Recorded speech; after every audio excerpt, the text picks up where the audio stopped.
Tea Earl Grey hot. Okay. Welcome to the Picard maneuver. Tea Earl Grey hot. Tea in a Star Trek mug.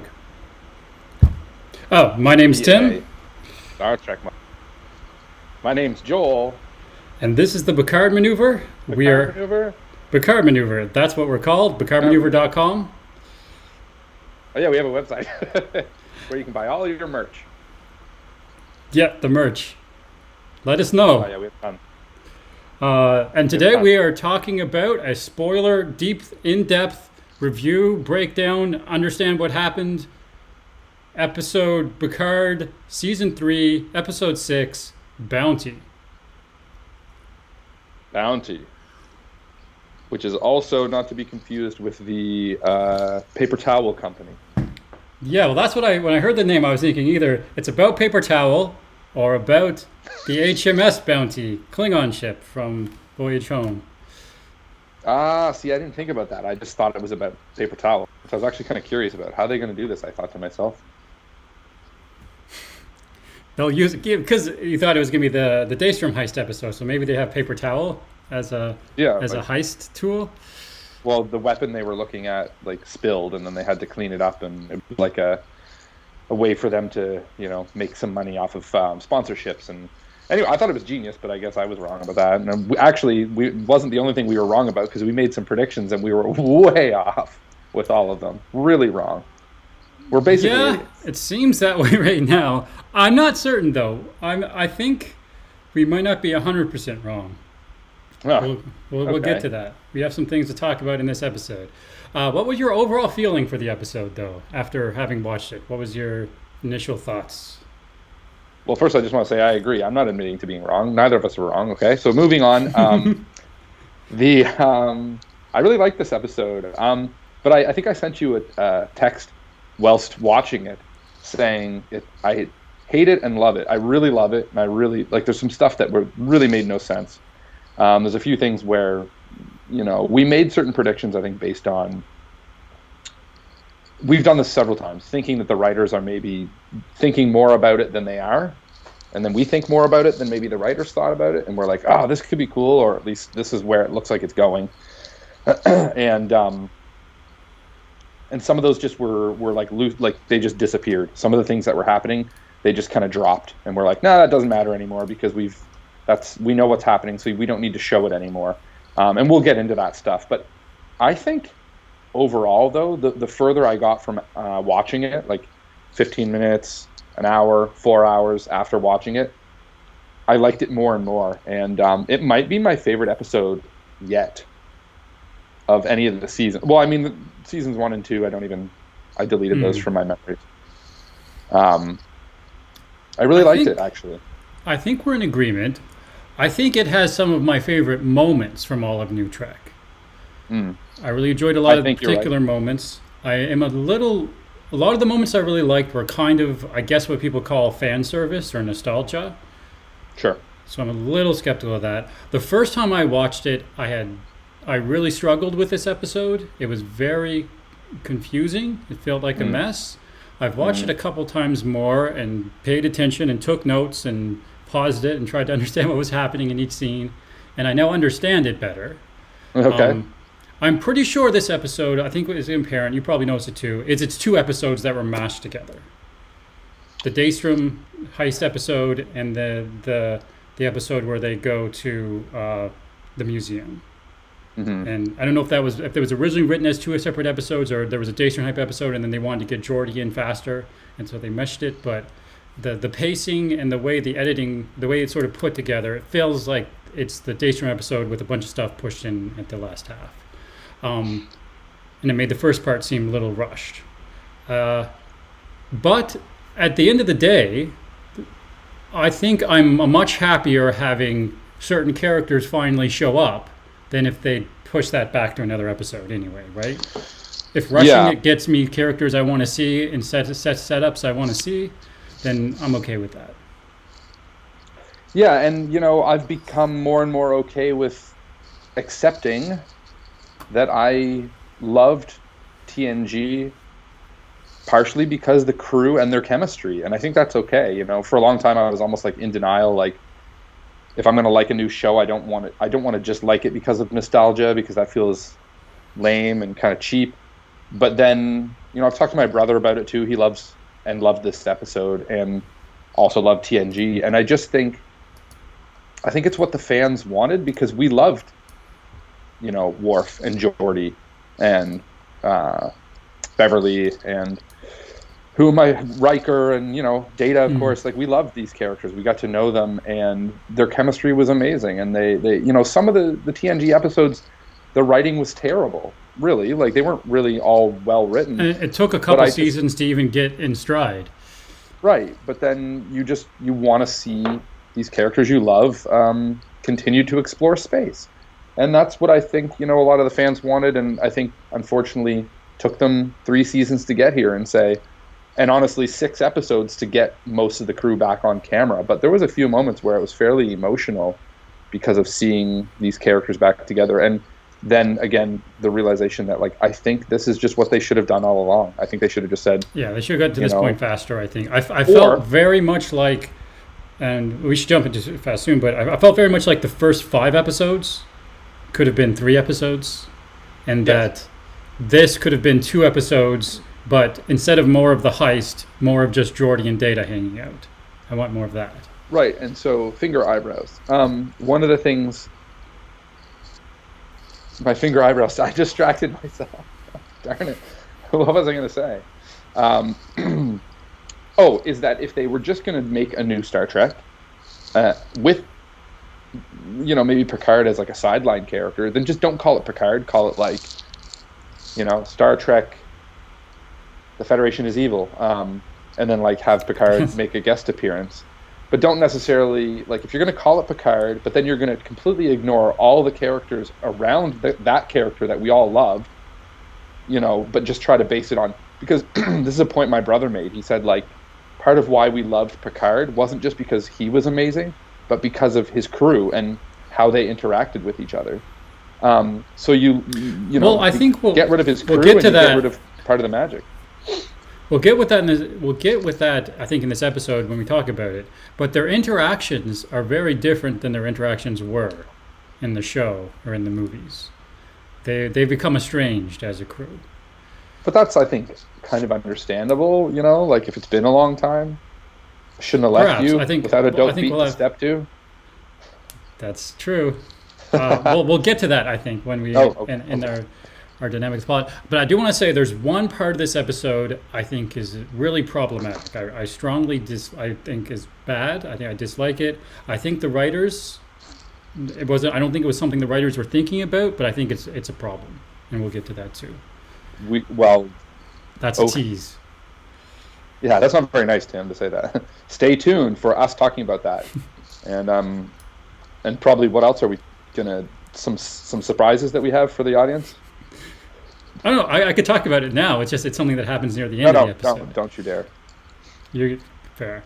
All right. Well, let's start. I got a bunch of screenshots this time, and because there's a lot of sort of scenes that I wanted to get all the shots of, so we can do it. So the episode starts with these 3 ships of different classes, and they found a blinking transponder. I just got it. Sorry, yeah. And that's the USS Titan's transponder. So what's happening here is that the USS ships have a transponder that use subspace to tell other ships who they are and what they are. It's basically the ship's version of the badge. And you know how on Star Trek, if someone wants to go on the lam, they drop their badge somewhere and it fools them every time? Right. That's the same thing that's happened here. So these are the bad guy ships.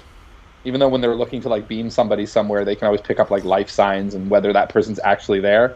But if it's just the transponder, then they're like... It gets them every time. Oh, there he is. So all of these ships are compromised by the changelings. They're bad guy ships. Either they're mostly changelings or they have a lot of The one on the left is I forget the name of the ship now. The Intrepid? Yeah, the Intrepid from the last episode, I think. And the other ones are just other bad guy ships.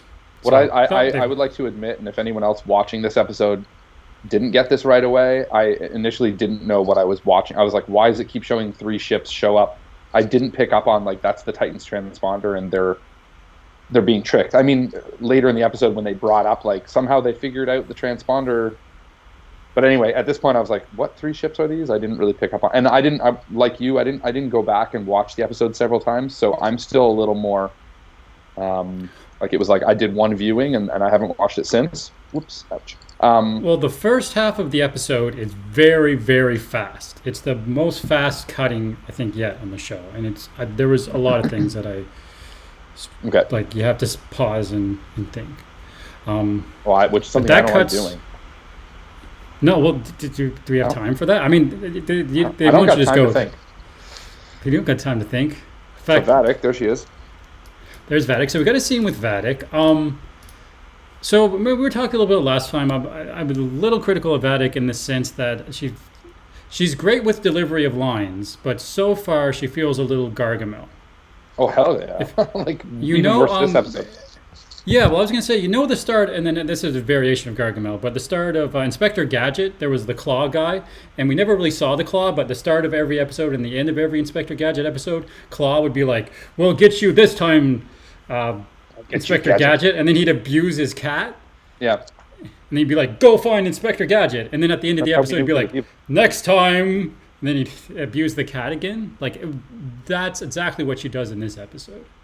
Right, and that was one of the... So we talked about eye rolls last episode, and there's definitely a bunch of them in this. And one of the things right off the bat that I eye rolled was that we had this drama around Vadic being like, I can't follow their ship anymore, it will destroy us. And this like evil Vadic's handler said, pursue them anyway, I don't care. And she did, and as of a lot of things, as is how a lot of things happen, it had no effect on her. Like, she seems fine, the crew is fine, like nothing bad really happened to them. They pursued the ship. There was no consequence to her being like, we can't pursue, we'll definitely like be destroyed. And clearly there was really no drama for them in that situation. It was just like something that the writers wanted to add, like, oh, scary situation for Vadic. And there's 2 other points about this scene. She smokes. She does smoke. A lot. One thing that we did get in this scene, though, is our first sort of glimpse of her motivation. She has a line where she says, unity again, peace again, first we will have vengeance. Right. And later in the episode, and this is an episode where every single line counts. Ooh, you should have said that right in the beginning.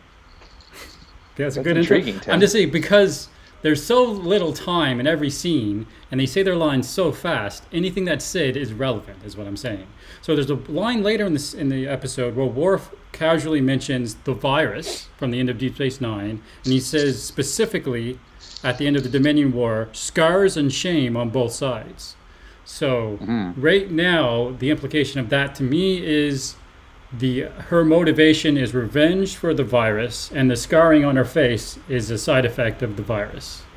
I don't remember the Deep Space Nine. There was a genetically engineered virus that Section 31 Sloan introduced, and they saved. And then Odo saved everyone at the end, but basically all the changelings were infected with it.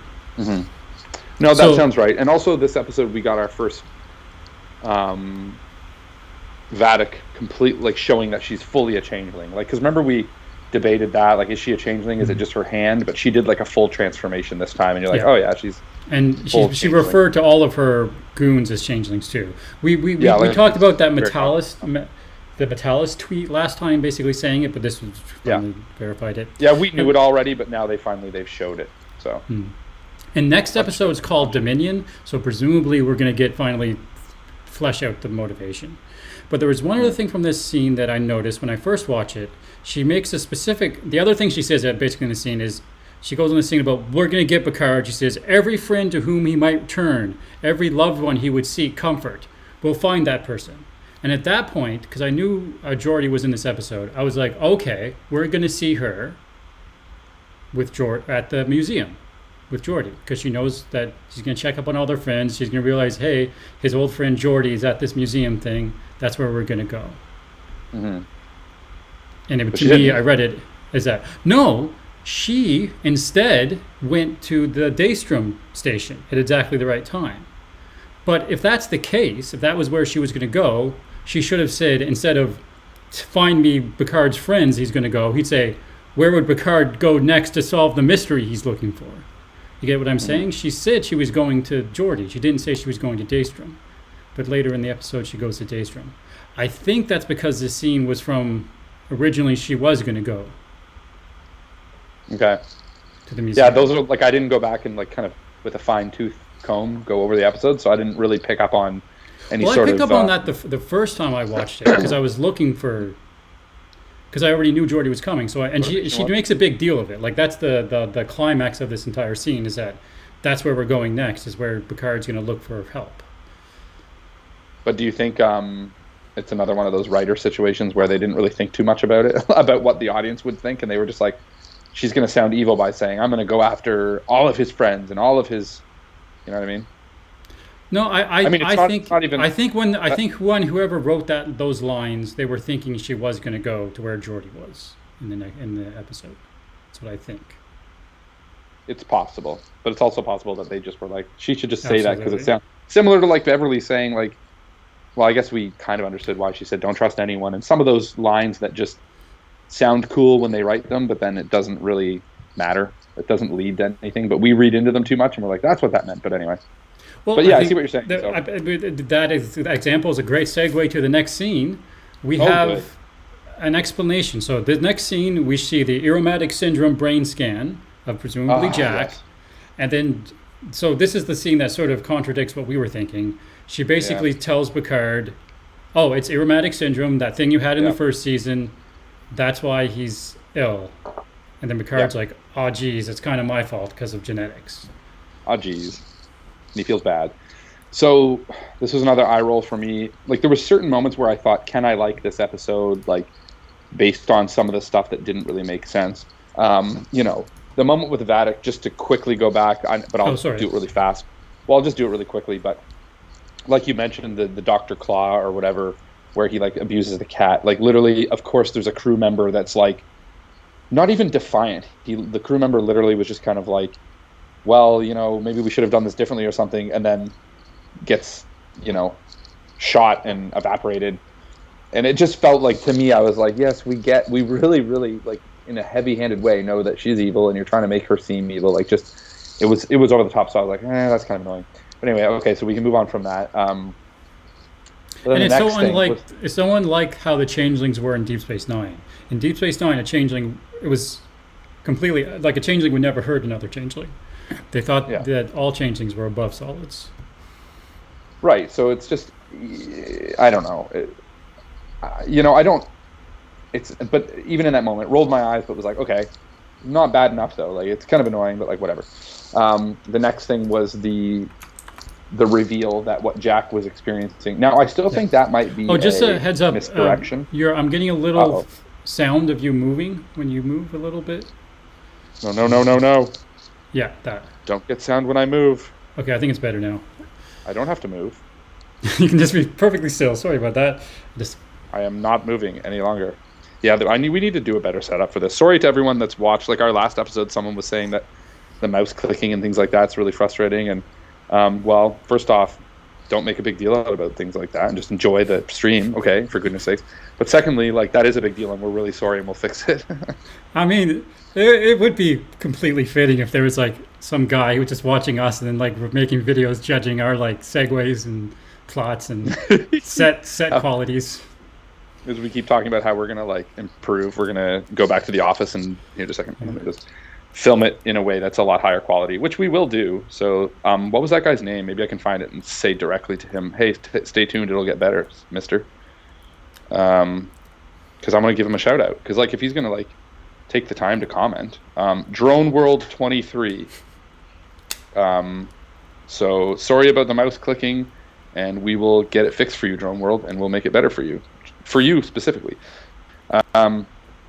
But anyway, so then we find out the reveal that it's aromatic syndrome. It's the same disease from the first season, and it is the same disease from All Good Things, too. Yeah. I'm pretty sure we've known about this with Picard. I gotta say though, aromatic syndrome does not give you superpowers. Okay, so this is why explain it. This is why I think it might still be a misdirection, and why our theory might still stand true, although it's not looking good. But you're right. So it's either but I'm learning while watching these episodes that the writing is usually just not covering its own footprints or whatever. So I think what happened was they did these lead ups with Jack having these symptoms that to me were were really weird, considering, like, you know, Picard, I never heard Picard complain that he was like hearing voices in his head telling him to like, or like dreaming of killing people, and then like specifically in a way where he sees himself like on the bridge of the ship. Like Jack's visions were very specific, and then like you said, he got superpower, and like he didn't seem to, and maybe he's just like a ninja and has always been, and we just didn't know that. But like, and I also don't like, but also like the red door and everything too. Red door and voices saying like "find us" and all this stuff, and the tendrils, and so I guess the thing that bugs me there, the eye roll that came there, was that like, if they're gonna mislead the audience into thinking something evil is like pursuing him, and then being like, no, it's just this virus, then do a little better job at like smoothing over the finer details, so that we don't just, because now the problem is too, of course, now that it's been revealed what the issue is, it feels like we're never going to see him having these visions again, and we're never going to see him like randomly attack random, you know what I mean? Because Beverly was like, how did you know they were changelings? And he was like, I didn't. And he seemed really disturbed that he like randomly killed people and didn't know they were changelings. But now for future episodes, he's just going to be like normal Jack again, not disturbed at all. Like, that doesn't make sense. Well, I mean, I agree. I think another reading, though, is that Beverly is not reliable. She's lying to Picard. Remember I was saying, we were talking about the Manchurian Candidate, and the Manchurian Candidate, the mother ended up being the main villain all along. It's still possible that Bev is the bad person. She's completely unreliable, has been completely unreliable all along, and that is not the aromatic syndrome. That's just something she said she knew she could manipulate and say to Picard. Yeah. I mean, I feel like there's interesting dynamics to that plot, but I just think it's getting into territory that would have to be they would have had to think it out a lot more as far as how they would explain themselves out of that, and I just don't think... I thought it was a cool theory when we came up with that, and we were pretty excited about it, and thought like, yeah, that's definitely the answer. Now looking at what's going on, I think it's much simpler. I think there's just a weapon. I think Jack is just Picard's son. Beverly is just there. There's no like hidden mystery between Jack. He just has this syndrome that was causing him to want to kill people, but now we're not going to see it anymore, and he's just going to be fine. That's what I think is going to happen. That's my prediction now. I mean, I think we'll have some time to talk a little bit about predictions at the end with the final episode reveal at the end of the episode. Yeah. I think that's all we can say about that scene, is that it's still possible she's not reliable. Steven says, can Beverly be a changeling? I think that's still possible. Well, yeah, we were kind of thinking that. That was the original thought, is that maybe she was like the actual leader. It'd be really interesting, because we still don't know who's talking to Vadic, and maybe Beverly's like hiding somewhere around the ship and being like, rah, rah, rah, rah, rah, and then like coming back out and being like, you know, it's possible. Well, it's so hard because like they've set up this whole thing about we can't trust people, and anyone could be a changeling. So someone has to be a changeling, but no one's been a changeling. But nobody's been, other than the changelings, who are very obviously changelings. Yeah, like they've been pretty incompetent and, hi, I'm a changeling, I'm just going to not do anything and pause. And even the moment with LaForge, I forget her first name. Sydney. Yeah, like that changeling just wasn't even a threat. Like it was. No, she just showed up and was like, they told me to come from the bridge and help you. And then he had just said, don't send anyone from the bridge. And we were all like, yeah, that's a changeling. Like, there was no part of us that thought. But usually a changeling would be like, zap, zap, I got you. Or at least attack someone. Instead, she just stood there and got shot. But then the next scene, we do have, and both these scenes were very, very fast and rushed. But we had another scene back in the bar between Jack and Picard. But it was sort of a nice scene where he talks about... I liked it. And Jack seems to believe that he got it seemed like Jack at least believes he just got news that he had a terminal illness. Right. The dynamic to me, because it's the way aromatic syndrome so far has been treated. It's a made up disease, so I don't know, but it seems like it's a degenerative. It's a disease that happens at the end of your life that sort of takes your mind away slowly, like it's a senility type disease. Like Alzheimer's or like dementia, something like that. Yeah, it's basically a type of dementia, and that's how it's been treated so far. and it only happens when you reach like 100 years old. Right. At least with Picard, like that's again, it's just fiction disease, and that's where it was set up. So when he's like, "How did you survive?" and Picard's like, "I didn't survive," but really, he survived 100 years. Right. Well, he kind of brings that up too. He says like, I lived a long life without it really creating too many issues. But I mean, that's another weird thing that then, as a viewer, you think back to just the last episode where he killed people not knowing they were changelings because he was like so tormented by what this syndrome's doing to him. So it's hard to then have Picard say like, "Oh, maybe you'll go a long time and not struggle too much." It's like he just literally was being tortured mentally in the last couple episodes from this syndrome. So now if he's just like, and that was another weird thing, is like they're sitting at the bar. And if Jack actually believed that aromatic syndrome explained that, wouldn't he have asked Picard, "What did you think of the weird red doors you saw and all the people you killed?" Yeah, exactly. But no, they don't bring that up, and Jack just kind of says, is this the scene where he says, "I got some bad traits, but I got some good ones too"? Is that the scene? Yeah, he says something like that, and then he says something similar to Seven in a scene later on. Yeah, and I mean, I guess it kind of, because Picard was clearly feeling really bad that he like passed this on to his son, and so they kind of deal with that a little bit. And I did like the scene. I thought overall I really liked the scene. I don't like how it connects to the last episode and how Jack was acting, but this scene as a standalone I liked, and I'm really liking him as Picard's son. I'm actually watching him a bit in the TV show You as well, this actor, and I think he's really good. So props to him. He is good, and I will get to that scene, but I love the scene with him in Seven. I thought that was fantastic. Yeah. Steve said a few things. Scene... Oh, go ahead. I just don't want to miss the comments from all of our hundreds and thousands of viewers. Sorry, Steve. I don't think they'd make a TNG crew member just a liar. So if Beverly was lying, he's saying she'd have to be a changeling and not just a liar. And then he said, why have the villains changelings unless somebody's tricking them? And I agree. Like, it'd be weird if in the end, like we just said, they were all changed. Like the bad guys are changelings, but they never really use their ability to infiltrate the main crew with one of the main characters. Because like that would be weird because they could do that. Right? So is it Beverly? You let us know in the comments, Stephen. And the problem is I can't, because everything so far, every single reveal in Picard Season 3 has been set up. Yeah. In a very particular setup way. But I'm really struggling with whether, like, because when Riker was acting really sketchy when he first started, I was sure he was a changeling. Like, I'm having trouble with these setups. I don't know whether we're supposed to suspect people are changelings or not. So far, no. But. So this scene's the ends because he hears they're here. On I think Seven tells him, and then obviously we're like, oh no, who's here? Is it the bad guys? And he downs a drink, like it's going to be, he's got to be drunk to see this person. Who's he go to see? Worf. It's kind of great. And so any of these these moments of like reuniting of the TNG crew are some of my favorite moments, and it's taken 6 episodes.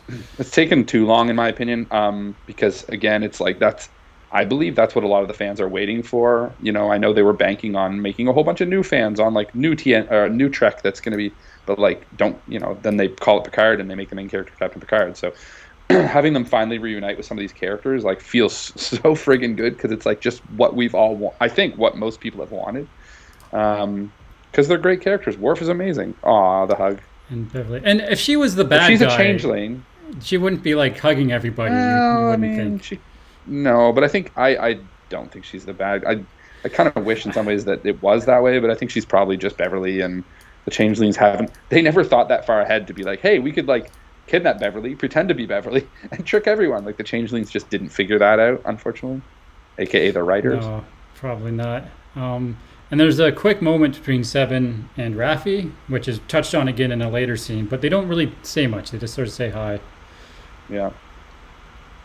And then here's something I mentioned to my brother, too, about Raffi, and some of the issue for Raffi's character, like that I find, one, is that they kind of created this character that was strung out and had all these kind of weird, dramatic issues that I don't think were necessary. And then the other thing was that we were kind of introduced to this character who already, according to her relationship with Picard, they were like really, really close, and in some ways almost closer than Picard was to the TNG crew, which just wasn't believable because we never got to see the building of that relationship. So I was That was saying to always my a brother, problem. yeah, I was saying to my brother, like, I don't mind the character of Raffi, like, but it might have been nice to have her introduced as like someone new around Picard that he has to get to know as the audience does, as opposed to being like, you know, they've known each other so long and she already knows everything about him, and like, because we just didn't see it. We didn't see that relationship built, and we're just supposed to expect that it's like this really like deep relationship. But that's with the crew of on the Enterprise. Like we saw those relationships strengthened, and we saw the building of those relationships, and that's what made us believe them. You know. Anyway. Well, even I just to add on that, none of the seasons really had that much time between Raffi and Picard at all, other than That's there was the a other flashback thing, yeah. scene. But even in the current time, their relationship wasn't explored. And I Right. got to say this again, and I think I mentioned this a couple times ago. Raffi's plot this season was basically reset to exactly where she was at the start of the first season, Yeah, which that's is true. notable because she's the only one character that survived Right. from the first season, and she's literally was reset. Yeah. So the writers very clearly was like, this is a new season, this is a reset, this is a reboot season. Yeah. So yeah, it's But they're right into business. right into business. They get on a meeting pan. I did notice that Shaw was in this scene, but he never really like says anything. He just sort of looks bored the whole time. I liked Shaw is only in a couple things in this episode, but I really liked him in this episode too. Yeah, who does he remind me of? He's like, there's a certain element to his character that I'm like, he reminds me of not even necessarily a Star Trek character, but yeah, I do appreciate his.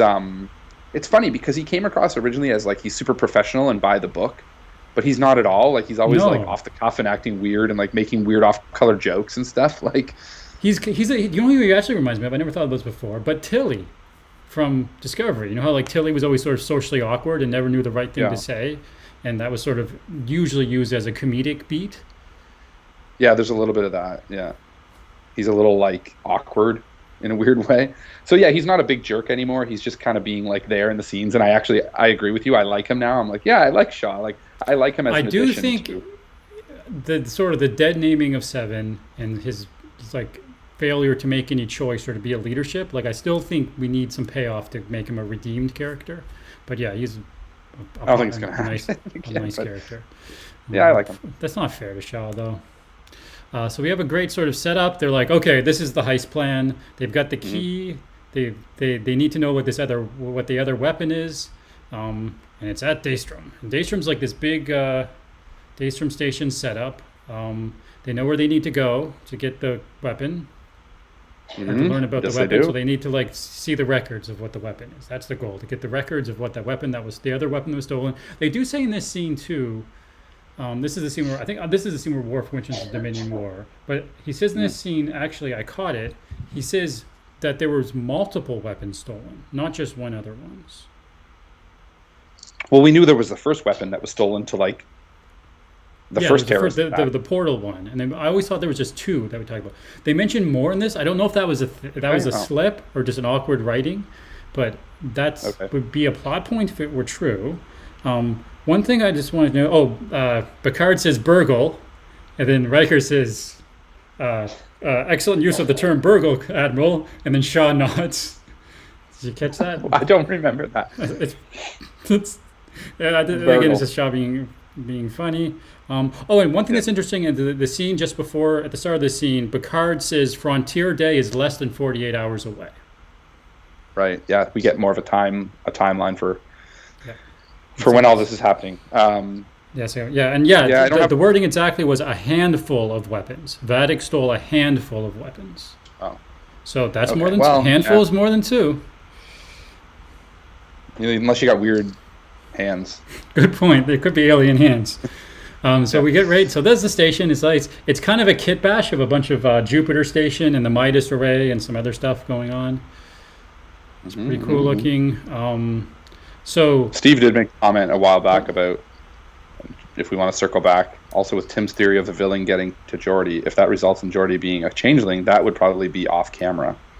yeah, So maybe it's Geordi, and maybe it was off camera. Oh, geez, spoilers. Yeah, we did say that in the beginning, Ben. Ben McLean just tuned in. Oh, He sorry, said, geez, Ben. spoilers. But there's yeah, well, you got to there's tune in for the spoilers. whole stream. You can't just like tag along. And at the very end. So please stop watching us. I'm just kidding. Keep watching and get spoiled because that's more fun. It's more fun to be I think you have to spoiled. stop watching. So what's important here is that they get here, but they get here by hiding behind a moon? Yeah, so they hide behind the moon. So Daystrom Station is around this blue planet and it has a moon, and they hide behind the moon, which we've seen before in Star Trek. It's a lot of moons are magnetic or something, so you can hide behind them. So they hide behind the Yeah, I moon. do that fairly often, actually. And they beam. They say we're okay. We're going to go in and fight, or sorry, they're going to go in and do the heist. Now I was super confused by this next scene. So the scene starts with I don't know how far we want to get into, but basically it starts with Seven, Raffi, and Worf. But then there's this awkward thing between Raffi and Seven, and then Worf is like does some jokes. Worf sort of also when in any scene where there's no Shaw, Worf has become the comedic beat guy. Yeah. And I mean, he was that way to some degree in TNG. Like, he was a bit of the, like, you know how Data would sometimes say something almost like childlike? Worf had that tendency too. Or like his, like, obsession with honor, or now his thing with, like, meditating. Like, they'll kind of poke fun at, like, a few of those things, which I don't mind. Like, I think, like, Worf being comic relief is good. But what was going on with this scene, actually, I realized when I saw it again, is that in the previous scene, Picard had said, who wants to go on this heist? And when I first watched it, I thought everyone was going on the heist. I thought it was going to be a big heist episode. But actually, only a few of them were going to go. So we were supposed to have assumed, because in the next scene, we saw Worf, Seven, and Raffi, that those three were beaming down. But that wasn't the case. Mm-hmm. That was a bait and switch that I didn't understand. And then Riker comes in, and he's actually the one going. Which was, Ben and Steve are naming a few classic Worf lines. Prune juice, not a merry man. I'm not a merry man. Classic. And prune juice. Yeah, he's always being the drink of a warrior. And he says in the it was the previous scene where he beams in, but he mentions he calls Picard's wine was it bitter mead? Yeah. And then Picard was confused about it. He was like, huh? And then sour like, the mead, wine, that's what he calls sour mead. But if you're someone who drinks only mead, like, or maybe Klingon wine is like mead, and then you drink like a wine that wasn't mead, you describe it as sour mead. I thought that was sure. Fair. That's fine, Tim. That's fine. We're okay. Anyway. So they beam down. They've got the the Worf quickly says that. So what is the Daystrom Station? It's a little confusing. Worf says that at least in the vault they're going to, there's some Section 31 things. So this is where Section 31 is leaving stuff. It never tracked to me that the entire station could be Section 31, because it seems to be a very well-known big station that anyone can come and beam onto. It's got to be some sort of larger. Not with that security. Not with the state of the security that's exactly. It must be some sort of larger station that houses a bunch of things that's important to Starfleet, important to Daystrom Institute, because there's a Daystrom Institute on Earth, and then also there's a special high security vault that you can only get into if you have the key that has the Section 31 stuff. That they got from Kramit, or what was his name? I don't even remember. Limble. He had the tattoo. Relby. So basically, the security is like, welcome, and then he says they're fine, and then they put the key in, and then they can get in. Yeah, it was easy. But then, meanwhile, outside, a couple of those ships show up. Actually, no, they're not the same three ships. These are new ships. Echelon starships. They have special weapons that if you get hit by them, you get a tracker on your ship, so they can't get hit. So they got to get out of there. Yeah. So was that one you picked up on your like second or third viewing? Yeah, that's like my third viewing thing of what's going on there. But it's important. It's important. You can't get shot by it. And Picard says, "Don't worry, we'll be back in an hour." Yeah, because then he has to leave behind Riker. Who's on? It's Riker, Worf, and Raffi. And they're like, that's fine because the security cycles, they come every hour. So the Echelon are not the bad guys. The Echelon are the regular security guys who just come every hour to show up and say, There's no weird ships that just beamed in. So that's how security works at the Daystrom station. Yeah. So they're like, okay, we're getting sure. out of here. We'll be back in an hour. We'll be back to pick you up on the way back. So And then do we your see thing a sort of a gallery of, what's that expression? A gallery of rogues? A gallery of oddities. Oddities. Yeah, that's what I'm looking for. Oddities. There's an attack. James T. Kirk. There's an attack trouble, which I thought was cheesy. But there's I didn't like that. There's a key one, and I had because I remember the camera went by it and paused, and I had to rewind to read it. But it's James T. Kirk, so that's a significant. I didn't thing. mind seeing the tribble made sense, but the fact that then but they used it for a gag, right? Because then it scares Riker, or is it Worf? I think it scares Riker, but then he says a comment about about Worfs and tribbles. It was one of those joke things. And then there was a weird dynamic between Worf and Riker. I didn't really understand. They were That's what I was just going to say. Being weird. They were joking back and forth, but I picked up and I had written this down where Worf says something. I wish I wrote down the exact line, but then Riker says, "You used to poke back." Like, what happened to you? You used to poke back, which to me I was like, the line right before that was exactly Worf poking back. Like, that's exactly what was happening. He was poking back. So it's weird that you could tell the writers were trying to create a dynamic where, old friends. Yeah. And now Worf meditates. Well, that bugged me. That he was like, "No, I don't poke back. I meditate now." But Worf always did Tai Chi. He was always meditating and stuff. I don't really understand why that's different. But James T. Kirk. So is this a significant thing? Are we going to see more of Kirk, or because I thought maybe this is just foreshadowing to the end of the episode. So if they've got Kirk's body, they might have someone else's body. Who else's body? I think so. That's just foreshadowing. Makes sense. Yeah. And then as they come in, someone sees them coming in and recognizes Riker. Yeah. Now, did you know at this point? Did you make a guess? Well, I had already thought. I knew that Moriarty. Well, I was expecting them to find lore / whatever Spiner was going to be, and I knew Moriarty was going to be there. So I was pretty sure Moriarty was the AI security AI that they had been talking about even in the previous episode. Yeah. I think we even talked about that. Right. So I was expecting Moriarty to be the security AI, which doesn't, whatever. But what's confusing, and again, this took me a couple watches to figure out. So later on, Data's not activated, but even though Data's not activated, he's still connected to the security AI and seeing everything. Yeah. So he's sort of low key. His brain or his well, they don't even really specify. Which is confusing because he's not activated. He's failed when they find him. They're like, he's not. It didn't work out. Right. They weren't able to synthesize the stuff. We haven't turned him on yet. Yeah. So it was very confusing about who was what and what was who. Right. Well, anyway, but they haven't. But we do see the Crow. We see the Crow, which is a classic reference to Birthright. Yeah, the dream that Data started getting when Bashir brought him that thing from the Gamma Quadrant that zapped him and it accelerated his dream program. I really liked that. I always really loved that. It's too bad that Worf didn't all of a sudden take a bite of cellular peptide cake. Or someone would say would you answer that phone? And then some of the things in that episode that were so great. And then I think was it Well, that's a different dream episode. There was the first one where he's dreaming about the fire and it's his father and he meets his father at the end and he's like, there's that thing where it leaves the ship, the camera leaves the ship and it's got cool music. And there's another episode a couple episodes later in the seventh season where cellular peptide. He's doing dream. It's like evil dream. It's like he thinks he's gonna murder somebody, right? Yeah. Anyway, but all along he was trying to save people. Anyway, but yeah, the Crow. So we got the Crow. The Crow's cool imagery. Yeah, we got the Crow. We got the Crow, and then we see Moriarty, and he's Looks pretty good. He said some stuff. Yeah, it was cool. I was let down a little bit by Moriarty. He didn't end up really doing anything. I was definitely expecting there to be more of a puzzle you had to solve with Moriarty. Yeah, he seemed to just be.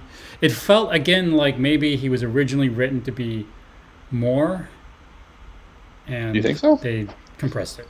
Yeah, I feel like this episode, I feel like at one point there was definitely a possibility of there being an entire episode of a heist, and that there was different stages to the heist, and Moriarty was one of them, and then Data was always only the last one, and it got compressed into the first half. Yeah, I or mean, the first, how much screen time did the he second have? quarter. Like, I feel like he was like 3 minutes on screen. Yeah. Really wasn't long. And really, he was just He kind of does- like a lead in to who we were really going to meet. Like, he was just kind of like a bit of a throwback or like a little like fan service to be like, who are we really going to meet here? But Moriarty was a really cool character that would have been Yeah, explore more. You're the would have Crow. loved to see more You're of the him. Crow. And but before that happens, we're back to where they've gone. Oh yeah, and Picard's like, I know where we can go. So this is like seconds away from Daystrom Institute, but it's another planet. And Sydney's like, oh, I don't think that's a good idea to go to the museum because that's where Geordi is. And you can see here, there's a bunch of cool ships. Yeah. I don't know if you want to go into it, but there's a spot that's free. Yeah, and so are you going to talk about that later? Your theory? Of oh no, I'll throw it in. Yeah, I'll throw it in later because I have the point where someone is the actually spot sees the free line. because of the cloaking device? No, that's where they're gonna go. That's where they hide. So they hide Lame. amongst the museum, so that even though like everyone's coming to this museum and there's thousands of visitors a Whoever day, works at the museum like is the really perfect bad place at the to job hide. if they don't pick up on like the extra ship that isn't supposed to be there. But anyway, okay, cool. That's where they go. Good. There you and then you see Jordan, and Jordy's angry. Yeah, He's not happy. and it's funny too because Steve would always say, you know what? If being on the show and the show still happening makes LeVar Burton happy, then it's totally worthwhile. And I was like, I said to Steve, I was like, I think he was happy, but I didn't mention that like he's like angry the whole episode. Well, not the whole episode, but he's angry. So angry. And it was weird. And he's like, what are you guys doing? But he beams part was in, nice. but even before he hugs, though, he says like, in the millisecond or the nanoseconds I was beaming in, I was thinking about how angry I am and how I don't want to hug you, but I'll hug you anyway. Like he was even like being a jerk about hugging.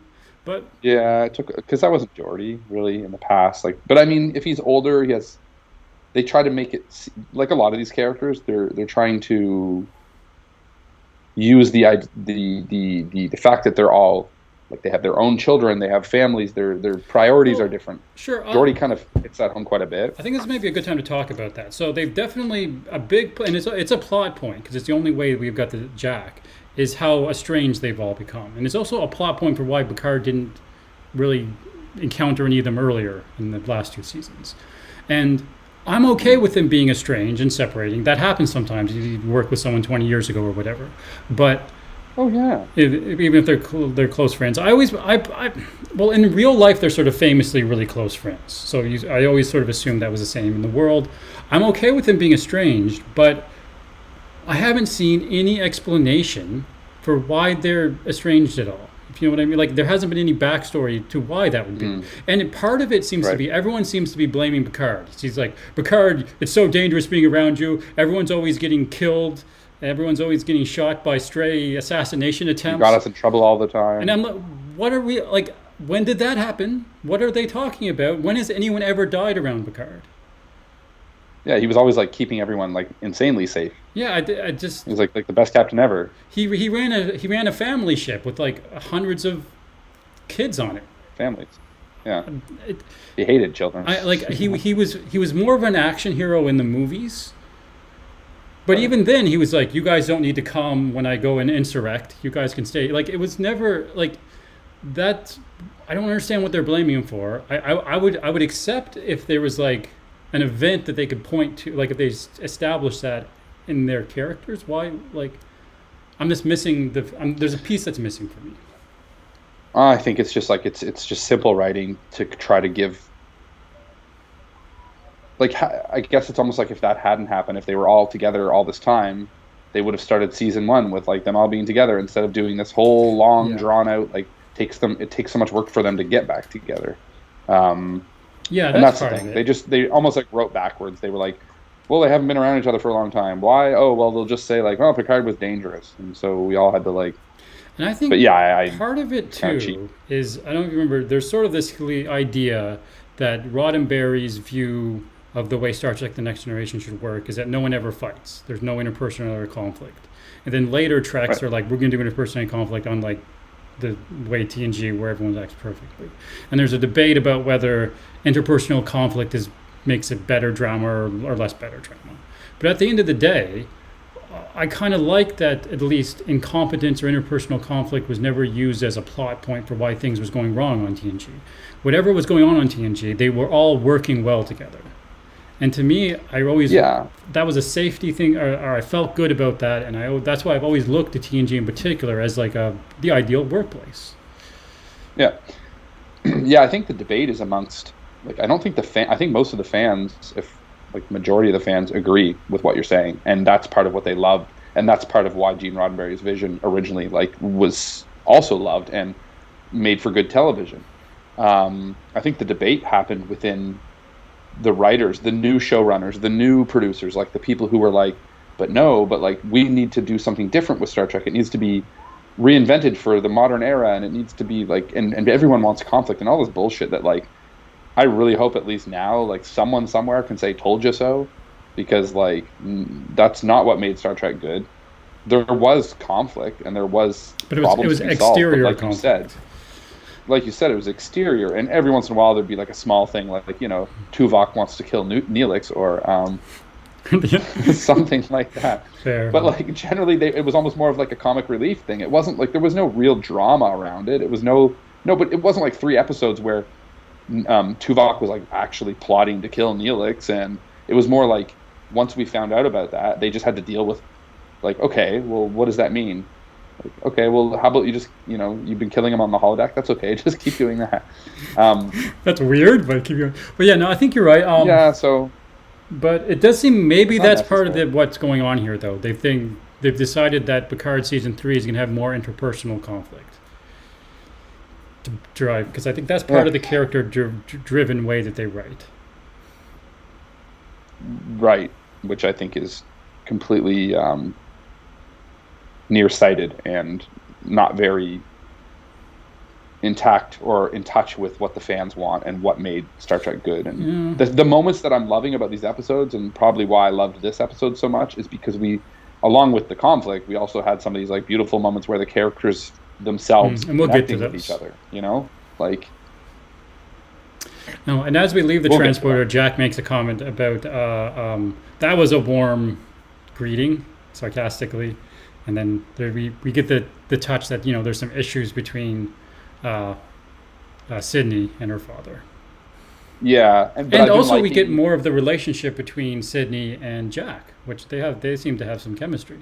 So that's what I was just going to say. I'm so out of all the relationships that they're showing on the new Star Treks and how they're trying to show like characters, this one is feeling the most realistic. Like it feels like they're actually getting to know each other versus just suddenly being like, I love you very much. And there's a sense of like we're both sons of these men that are sort of famous or like living in their shadow. But the children. It works. I 100% agree. I like it. 100% agree. All right, and then so not tormented. She could almost say that, like, you're so not tormented, Jack.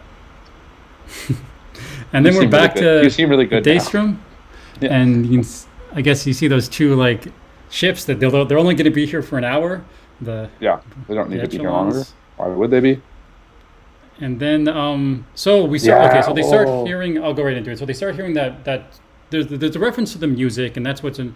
And then we move on from Moriarty, and then he starts whistle, and then right away there's the whistle. They even use the clips. We get fun. I'm so glad they used the clips.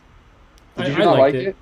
I did. I loved it. I love seeing the clips, like, because that's smart. Like, because I feel like the old producers and like some of they'd be like, no, we can't. We're like, this is new Star Trek. We don't flash back to stuff. But like, Riker, to the fans of Star Trek, Riker is a person who existed in this world. This is a legit memory of Riker's. Like, he literally met Data in this setting, and that's one of his memories. This is where they first meet and encounter a Farpoint. So it makes sense to see his memory. And it's sort of the solution to get by Moriarty is the whistle? Remember the ring around the I I don't don't know remember if which it's song it was, but yeah, the song that was being whistled, and and of course in Nemesis, Riker couldn't remember the tune. If you remember, after Data died, but of course he was choked up then, so it inevitably works.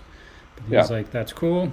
So then they get through, and they break into this room, and then they cut back to sort of because I was like, I thought it was because I remember when I was watching this, and I was like, but they didn't show Data. Data's in the scene, and then he finishes the whistle, and it's Data. oh, look at that look! It's so great. Like literally the first time we meet Data, and look at him. Oh, Steven says, "Pop goes the weasel." That was a The song. tune. Yeah, Yeah, yeah,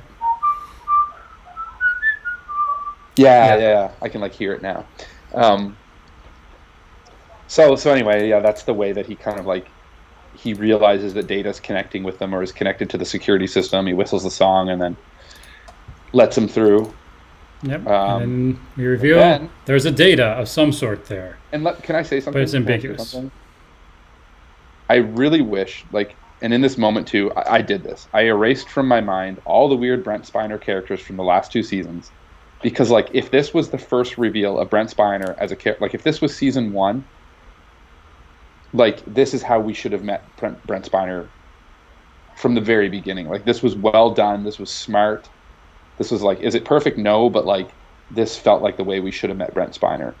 Not like this weird, like him playing like 6 different versions of third cousins from Soon, 50 soon. generations removed. Like, yeah, I just think that this was done really well. And I especially almost liked the fact that when they ran into Brent Spiner as, this amalgamation of different characters, which I'm sure you're going to explain here in a second, that he wasn't activated. So they were able to just kind of look at him and him look at them. And it was almost like this, it almost made it more emotional in a weird way, where they were just like, there he is, but he's not saying anything. He's just kind of like sitting there in like some form of stasis. I just really And there's like some ambiguity. And if you remember, there's also I remember if it's supposed to be B4's head, but there's other parts of him around yeah. in the scene. But they don't explain anything yet in this scene. We cut back to the other crew, and there's this. Oh yeah. Well, let's get that right. So this is a scene where Geordi. So I didn't understand Geordi's motivation here. He basically says, "I'm too busy planning for Frontier Day," which bracket I think is a dangerous thing to do. I'm too busy planning for Frontier Day to care about a terrorist attack on Frontier Day. What are you, crazy? Why would I care about that? Yeah. I just didn't get it. I just didn't get it. And I didn't get when he changes his mind by the end of the episode, but I just didn't understand when he changed his mind either.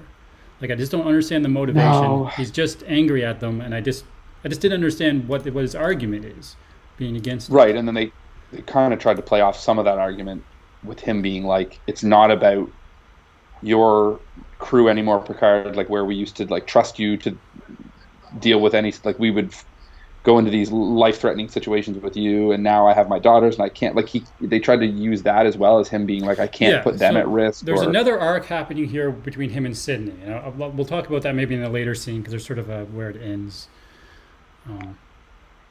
Right, but I agree with you, and I think that was a bit of again, oversimplified writing for something that if you're going to show Geordi LaForge being angry and like unwilling to help Captain Picard, you've got to have a little better reason than him just being like, I'm too busy and I can't do it and I'm angry at you. Like, but even if he's angry and doesn't want to help Captain Picard, the terrorist attack on Frontier Day that he's planning to, like, he'd be like, that is actually the number one thing I should care about right now. That seems important. That seems important to you. There's some other lines in here that are kind of plot points that are super important. First, she does say in this line, she says, "Dad, what about Hangar Bay 12?" And then Geordi's like, right, "Don't mention Hangar Bay 12." So there's that was a theory I was talking about earlier. Yeah. So my theory, and I think the general thought is that that's probably the Enterprise D, or at least the saucer section of the Enterprise D. So you've probably noticed watching Picard season 3 that the sets are pretty minimal and reused. Everything's very bottle. Everyone beams onto the ship. They don't go anywhere else. So maybe they're putting all their money into recreating certain sets that will have bigger payoffs when we go see what's in Hangar Bay 12. So I'm almost mad at you for bringing that up if that doesn't end up happening, because now you've got my hopes up, and if that doesn't end up happening, I'm gonna be really mad at you, Tim, and I won't help you protect. Let me aim that anger at Metalis and say, please, Star Trek writers and showrunner Metalis, don't have a payoff to your hints in this episode. And again, this is another scene that's very fast, and every dialogue seems to matter. So I didn't pick up on that, but no, do have that payoff, Metalis, right? I want that payoff. I want to see the bridge of the Enterprise, even if it's just kind of like a nostalgic throwback to. And I don't think it would cost them that much to remake it. I don't know. I almost did it in my basement. Is it more expensive? Is it more expensive to recreate a set exactly than it is to create a new? Because they've been the Titan set is so dark. It would, for sure. And another thing that she says that's super important is, did I write it down? I didn't write it down exactly, but she basically says, because Picard's like, hey, help us fake a transponder. And she basically says, there's no point. The ships are all connected now. So even if you fake the transponder, they'll still be able to find you. And then Picard says, oh, that's how they found us. But if that's how they find us, why didn't they just find you? Why did the episode start with them looking at the transponder? If all the ships are connected and you don't need a transporter for a Federation ship, a Starfleet ship, to find another Starfleet ship. Yeah, I mean, that doesn't make any sense. Sounds like it was just another let's give a reason for initially them being able to get away, but then let's make it so that now it won't work. And now it reminds me a little bit, although this is a little different. I was just gonna say, when they would use phasers on the Borg, and then the Borg would eventually learn the pattern and adapt. That made way more sense, mind you, but it was kind of a similar, it only works for a bit and then it stops working, so you can't use it for long. Yeah, it was basically them finding you is completely plot driven, how much they can find you in the moment, and complicated reason why that is, don't really pay attention, because it was one of those things I had to watch a few times to even understand what the argument they were making. But then the next scene is actually, I think this is probably my two favorite scenes in this whole episode, and again, probably in all of New Trek, is Data and Geordi, when Data first sees Geordi, or when Geordi first sees Data. And this scene, I really like this scene. And first thing, Jack is sitting in the captain's chair. Mm-hmm. And Seven sort of calls him out on it. It's just I'm just trying. Is this him getting out of the chair? Really? No, this is him sitting in the chair. This is him first sitting in the chair. I think he stays in it. He stays in the chair. Yeah. Well, there's a few times where it showed the bridge with some of the crew members. I'm trying to remember who. Does Picard sit in the chair at one point too? Yeah, he does. And Riker sits in the chair too. Because I like that too, but seeing Picard in the center chair, the captain's chair, always is going to give me little tickles. Mm-hmm. But yeah. Oh yeah, and they look at all the old ships and it's very nostalgic. And that's the Runabout, is it? Yeah. No, that's the Defiant. And the Defiant. And the music, the score here is fantastic. They subtly throw in the respective sort of themes. So they get a little bit of the Deep Space Nine theme, a little bit of the different, they even show the Voyage Home theme for when they show the Klingon ship, and the Voyager theme when they show the Voyager ship, and the classic movie. Cool. No, there's the original series theme when they show the Enterprise. So that's the Defiant. It looks pretty great. Then we get this is the USS Jersey, which I've never heard before, but when Scotty meets Picard in Relics, and they're on the holodeck and they're at that recreation of the original bridge, the TOS bridge, Picard says, I saw one in the Fleet Museum once. So this must be what Picard saw. So I think that's what is tying into this. And maybe the New Jersey comes up in the next season of Strange New Worlds. Otherwise, it's a new thing. But then we do see the Enterprise A, and it's looking pretty good. And this is Jack's favorite. Mm-hmm. And We see the Voyager, and it looks great. Like, we've never really seen the Voyager at this detail. And there's a great sort of moment with Seven where she sort of says, like, that's where I was reborn. Yeah, that was pretty cool. That was definitely a cool moment. So it's a nice, like, revisit, nostalgic moment. And it didn't feel... If they do fan service well and they integrate it in a way that, like, is believable in the world, then it's way less cheesy. So for me, like, them being at this kind of museum and seeing the ships docked there for that reason, and then they're a bit nostalgic about it, like, then I'm like, okay, it's not just super basic fan service. It's like they've built it into the story, so it feels right. Like, it makes sense. So. But then there's one more ship, the HMS Bounty, and that gives Jack an idea.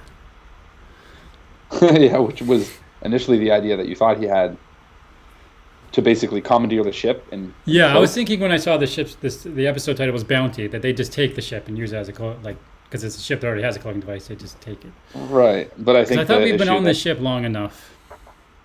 But have we, as far as the budget of the show, been on the ship long enough? And the answer is no. So we stay on the ship, and they just steal the cloaking device, which I feel like would be much more difficult to go to a ship and just, like, take the cloaking device and then, like, connect it to your own ship. Yeah, well, it's sort of implied that they're not going to pull it off unless Geordi helps them.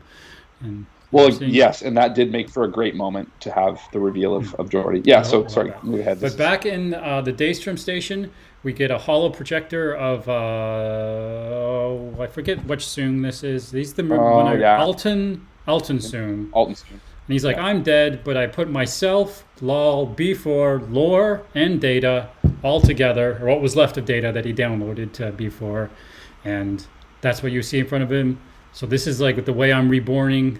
I'm giving new life to me and to Data as a new Data 2.0, but he didn't work. It didn't work together yet, so he's just like, you don't know, he's not turned on yet. So that's what's and of course, like, the end of that scene. There was always that question: if Brent Spiner reprises any form of Data or B4 or Lore, how will they deal with the fact that Brent Spiner has aged? And at one point, I think they tried to, like, de-age him a little bit. In those dream sequences in the first episode. Yeah, I appreciate in this case they're just saying, like, they said something about the human aesthetic of age. They included. Anyway, they say he's not just an android. He's something more human with the benefit of age. Which I'm fine with, I'm for it. To me, it works. And it sort of works better for who the character is as an amalgamation of all these different pieces. Exactly. And so for me, I was also happy for Spiner, because I was kind of like, okay, finally he gets to kind of play Data and not all these weird cousins and third cousins of people.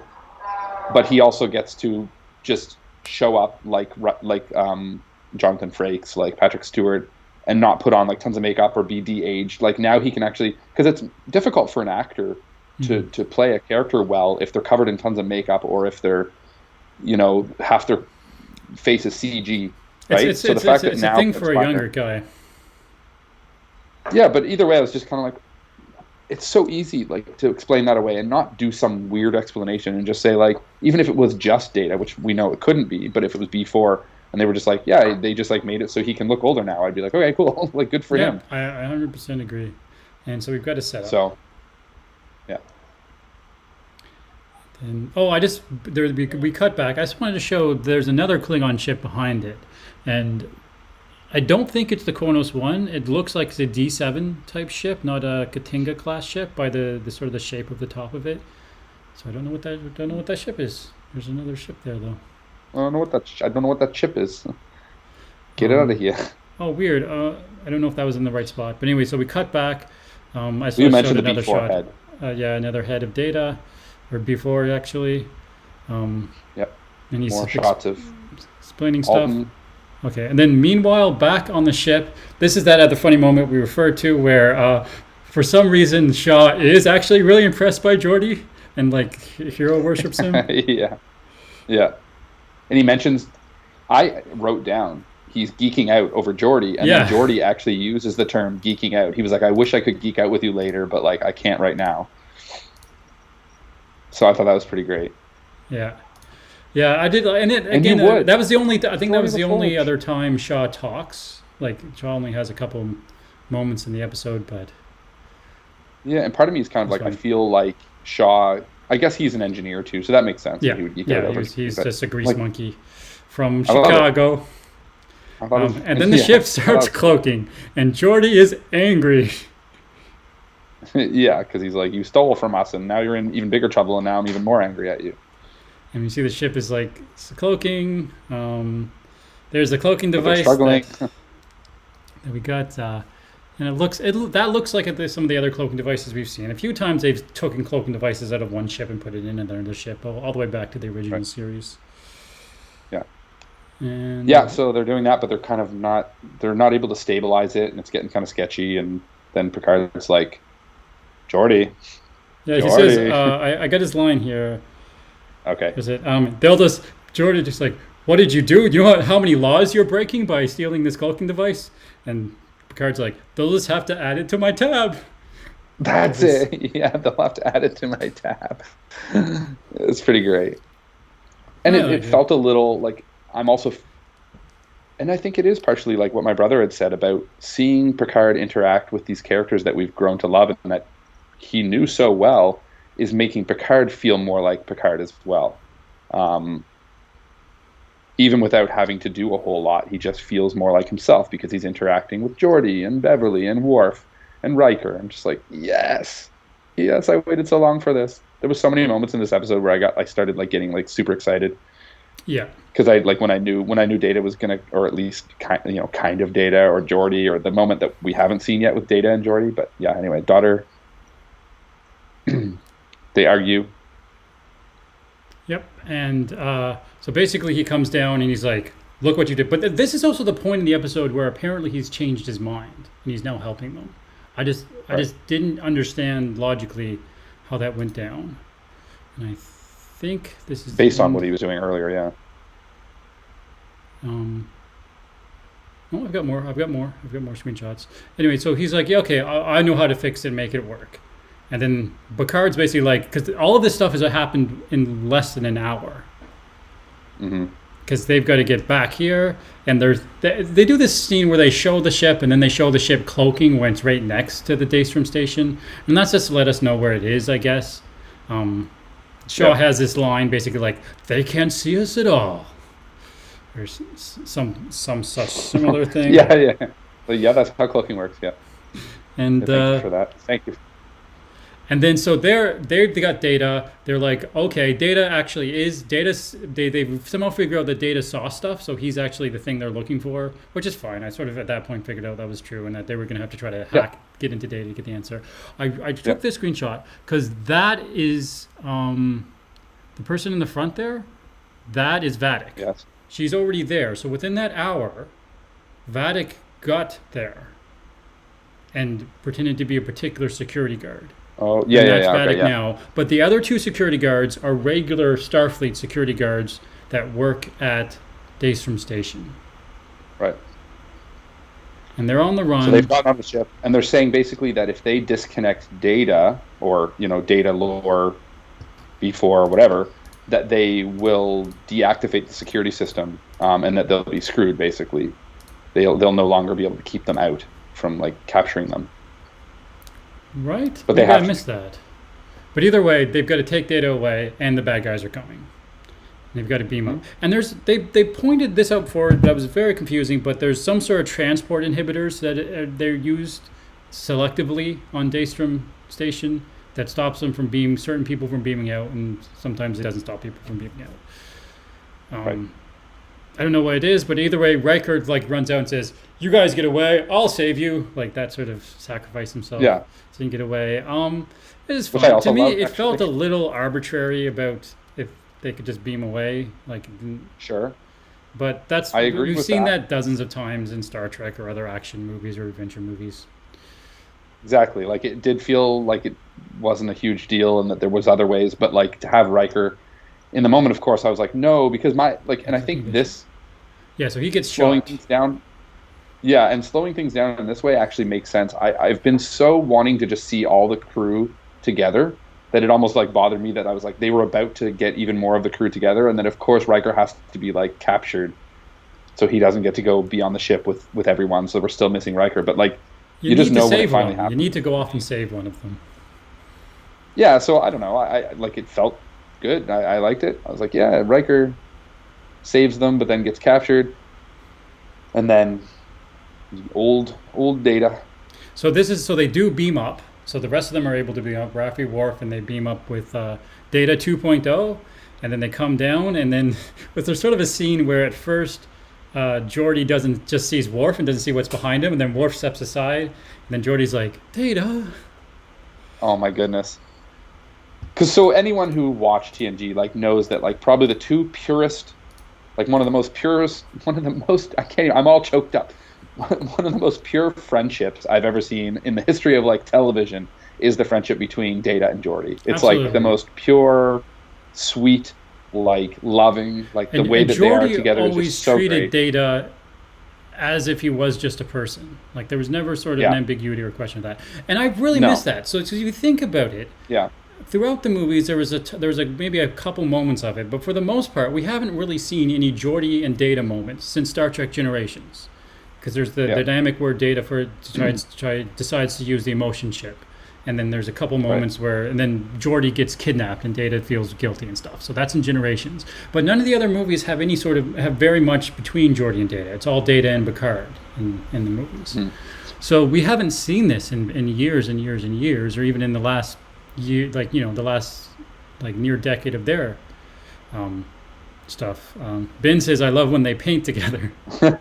There's so much I love about Geordi and Data. Like there's so much I love about so this was like probably in television history for me one of the most like powerful moments for so many reasons that I've like experienced because of the history, because of how long it's been, because of how like great that friendship was. Like it just all brought back all those memories of like all the different like painting together, but like all the experiences they had together, like and how, like I mentioned, I just think the best word to describe it is like pure. Like their friendship is just like so pure and like just, and that I think exemplifies kind of what again the writers missed when they were kind of like, yeah, Star Trek needs to be dark and about conflict now. It's like, no, like one of the things we all loved about it was like how it wasn't that way. It was like you could have an android on a ship and he could be best friends with your engineer, and and they just like hang out, and No, it's natural. they don't have they don't have to have like the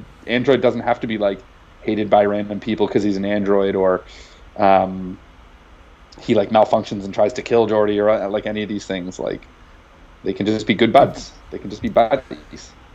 And one thing that's worth powerful. noting is that if you have an Android, if you have a Data 2.0 that is damaged, and you need someone to fix it and to get him working, then the best person to have is Mr. Geordi LaForge.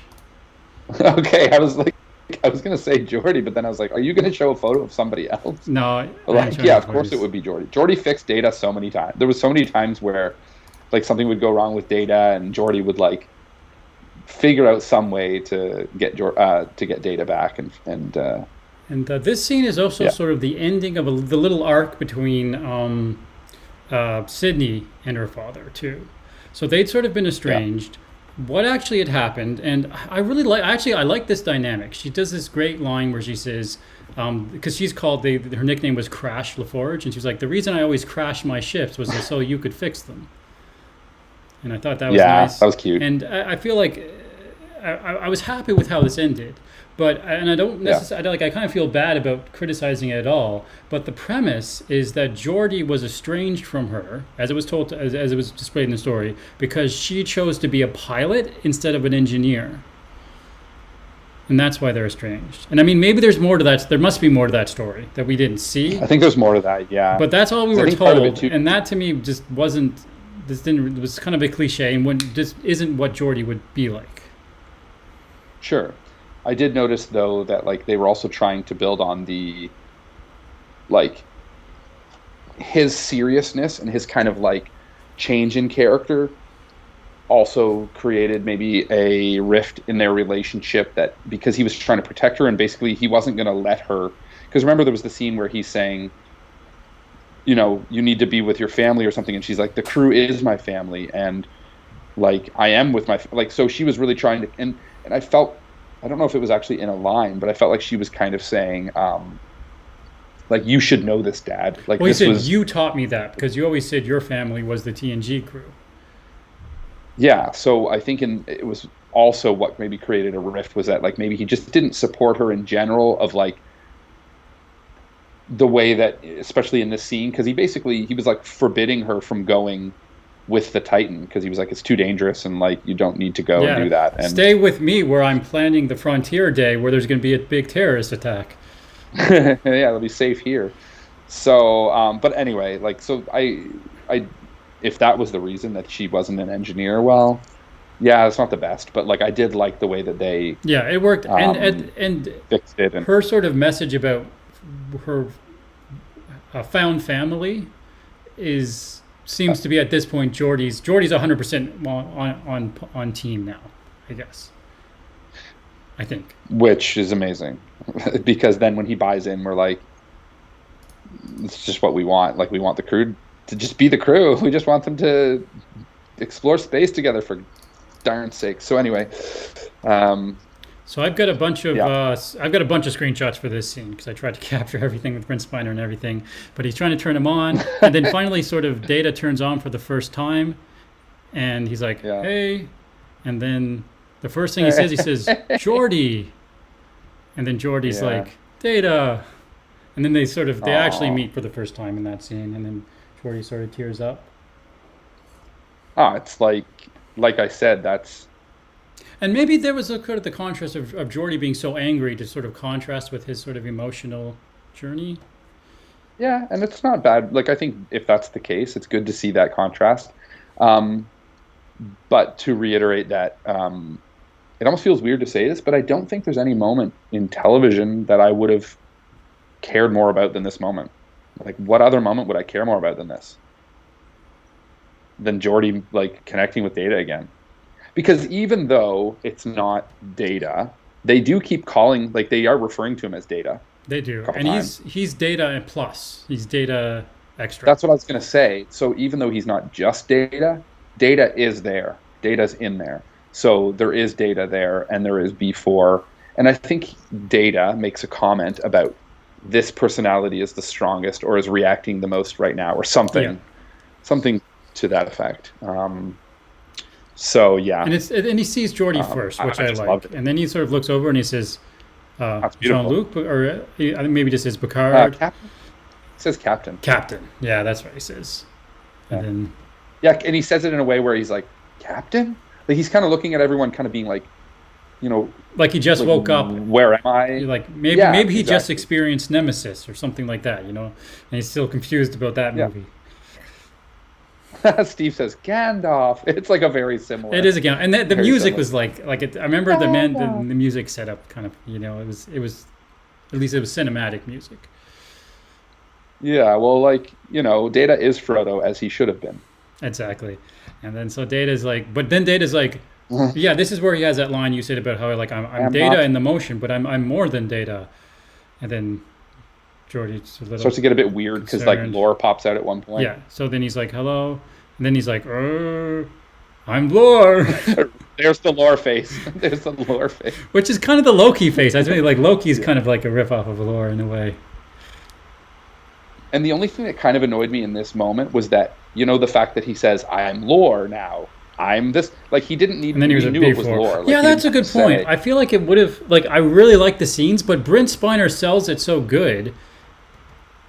Yeah, we would have gotten. We would have gotten it, Lore, and then we would have felt better about getting it. And even if we didn't get it, I was going to say, players, like, people would still do it. Like, yeah, that would have been funner.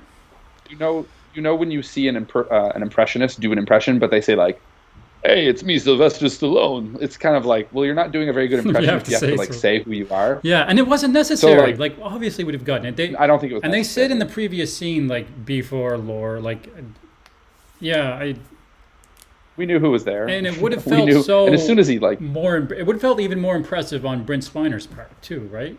Because he did such like you can tell just by the screenshots. Lore, before. Well, exactly. That's Lore. Before is more innocent. Then Data's confused. Data's confused. Yeah. But that's Brent Spiner. Like he knows how to play lore. And he has projector eyes now. I wrote that as a note. Data has projector eyes. Yeah, that's a new thing. So, with lore, and this is the part there where he's like, but Data, we need to know what was the other thing they took. And then he starts he says, starts mumbling, Picard, right? Jean-Luc Picard, and then Worf says he's broken. Right, because he's looking at Jean-Luc. That's what we thought. We think he's just saying.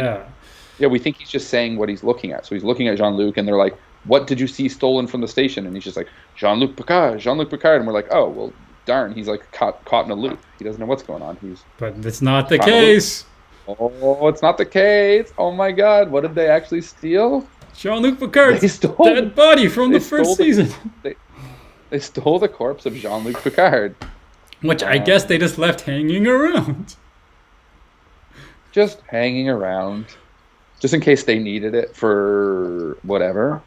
That's what we do in the future with... It almost reminds me of Futurama, except it's not like a disembodied head. But like, Futurama, they had like this archives with all the like famous people who had died, but they were all... they were just all... It was a great way to do like, call back like comedy that people from hundreds of years ago. Exactly. So there's another scene after this with the bad guys, with Vadic. Do you want to talk about this now or talk about this at the end as far as theories? No. Just give it a second, because we were wrong about a lot. Like upcoming theories. Yeah, because I actually thought what was know. stolen was Jack. So let's talk about it now. Or something that Jack used. Yeah, something that was in Jack. That's what I was thinking, like a weapon that was going to be put in Jack. It's possible that they stole Picard to get the DNA to make Jack, but they specifically said that this was stolen just a few weeks ago. So, and that can't track. Yeah, I don't think that's what's going on, but I do wonder, even, not again to harp on some of the writing, but like when Vadic was after Jack Crusher, but now it's like, so was there still a reason for them to capture Jack? And maybe the reason to capture Jack was to use Jack's DNA, but like, why not just... Well, yeah, because I guess Jack now would be the only living DNA of a Picard, because Picard's... Well, no, he would still have his DNA in the corpse. Yeah. But then, I don't know. I'm just trying to figure out why initially they... It's too, because someone on our chat just pointed out the station has the dead bodies of Kirk, which we pointed out, and Archer. I didn't notice Archer. I think I've heard people talk about that, but I don't know why they would have Archer. They just keep the dead bodies of Captain. Oh, and Kirk, if you looked close to the text, it said something called Project Phoenix, which implies something being reborn from ashes, like a phoenix. Project Phoenix is the name of like an evil reanimation thing. Yeah. And I guess the other thing too is that like we, up until this point, were told that it was a weapon and that they're stealing... it's always been referred to as a weapon. Mm-hmm. And maybe that was just their misunderstanding, but like there's still some evil purpose why they're stealing Picard's body. Like they're not just stealing it so they can like give him a proper burial. Okay, well, I've got a theory. Something evil. So what are your theories, Tim? I don't necessarily like it, but it makes sense also from the point of view of the writers. So if you were a Picard Season 3 writer and you were going to bring back the best villain from Star Trek The Next Generation, who is that? Who's the best villain from Star Trek The Next Generation? The ultimate villain for Picard to go up against in his last story. Well, I always thought Q was the ultimate villain, but true, but they did that last season. Who else could that be? Would it be the Borg Queen? Other than the Borg Queen, it's close to the Borg Queen. Locutus. Locutus is the ultimate bad guy for Picard to go head to head against. Oh, because it's Locutus. Yeah. Now there's a problem. We had the entire first season was mostly about Borg, other than the Sense. The second season had this big confusing Borg arc that established the Borg completely differently. We can't have another season that's all about Borg but being completely disconnected again from the previous seasons all being about Borg. We've got a problem there. Well, how can you make Locutus without the Borg? You have another villain come back that just reanimates just to get Locutus. So that's how they added the changelings. They bring in Locutus. We have had references to Locutus already. That's usually how they do reveals. We'll have a reference to it. And Shaw did say something about like the real Borg villain, like Locutus, contrasting it with the Borg from season 2. Mm-hmm. So maybe they're just there to make a Locutus. Okay. And then Locutus appears at the Frontier Day, like he just, or what's it called? Yeah, Frontier Day. In the chat, someone mentioned, me no other mentioned, we might see young Kirk from Strange New Worlds, because he was saying that because we have Kirk's body. Yeah. Yeah, well, it's either just a way to show that, because I think probably why Kirk was there, because if they stole Picard from Daystrom and Picard was the only dead captain there, I think it'd be like, why Picard? So maybe it's just to show that they had other dead captains there too. Yeah, well, I thought it was just foreshadowing. I think it gets complicated if they try to include a Kirk anymore. So, and the chat's throwing out some other sort of rumors, like potentially the Cisco. People want Cisco or Deep Space Nine characters to show up. I don't think we're gonna. We don't have time left to introduce a character and have an arc with them. Oh man, we're only going to be seeing TNG characters from here. I think Frontier Day itself is a great opportunity to have cameos of all sorts of people. Probably Janeway. That's true. We've had references to Janeway. Maybe a couple people from Deep Space Nine, but I don't think we're going to have a real involvements of non-TNG characters, because there's still TNG characters I'd love to see. I really want to see Will Wheaton and Denise Crosby still too. As far as this story, I care about seeing them more than I care about seeing some Deep Space Nine people. I'm also sad about the fact that they chose changelings instead of the conspiracy bugs from season 1, which me no other also said. I was like, man. Yeah, it seemed it could have gone one way or the other way. And they've basically, the way they're sort of treating the changelings like they're conspiracy bugs too. That's true, yeah. The bluegills. They kind of wanted that style for the season. I don't know. But yeah, so that's where we're at. It does not add to our theory about Jack being a Manchurian candidate. Although I still think there's still something going on with Jack. And it still has to have something to do. Like I still think somehow Manchurian candidate, some sort of thing that's going to activate him with new matter. Yeah, Locutus seems to make the most sense, but I don't really like it. I think they've mishandled the Borg, or they haven't. I feel like adding Borg right now would be awkward. But they're kind of forgetting about everything else they did in the first 2 seasons, and I'm okay with that. So I'm kind of reset, okay with them just like restarting. But they really ended the last season by establishing the Borg a very particular way. You think they're okay with just like retconning that completely? I guess so. Yeah, they did with Raffi. They just reset Raffi. Well, here's the question: if it's not Locutus, what's the other reason they would steal Picard's dead body? Just to reanimate him and make him an undercover, but a changeling can just look like Picard, and apparently the changelings the changeling abilities can fool everyone now. So yeah, so what difference would it make? They could just do it that way. So I don't think it's just going to be like, they reanimate him so they can like be like, we're in control of Picard now, like because that. So I don't think that's the reason. The only other thing I can think is if it does have something to do with his DNA and still has something to do with Jack. And he might still have Borg nanites in him. I don't think that makes sense, because if he still has Borg nanites, then Janeway, Tuvok, and B'Elanna still have Borg nanites in them.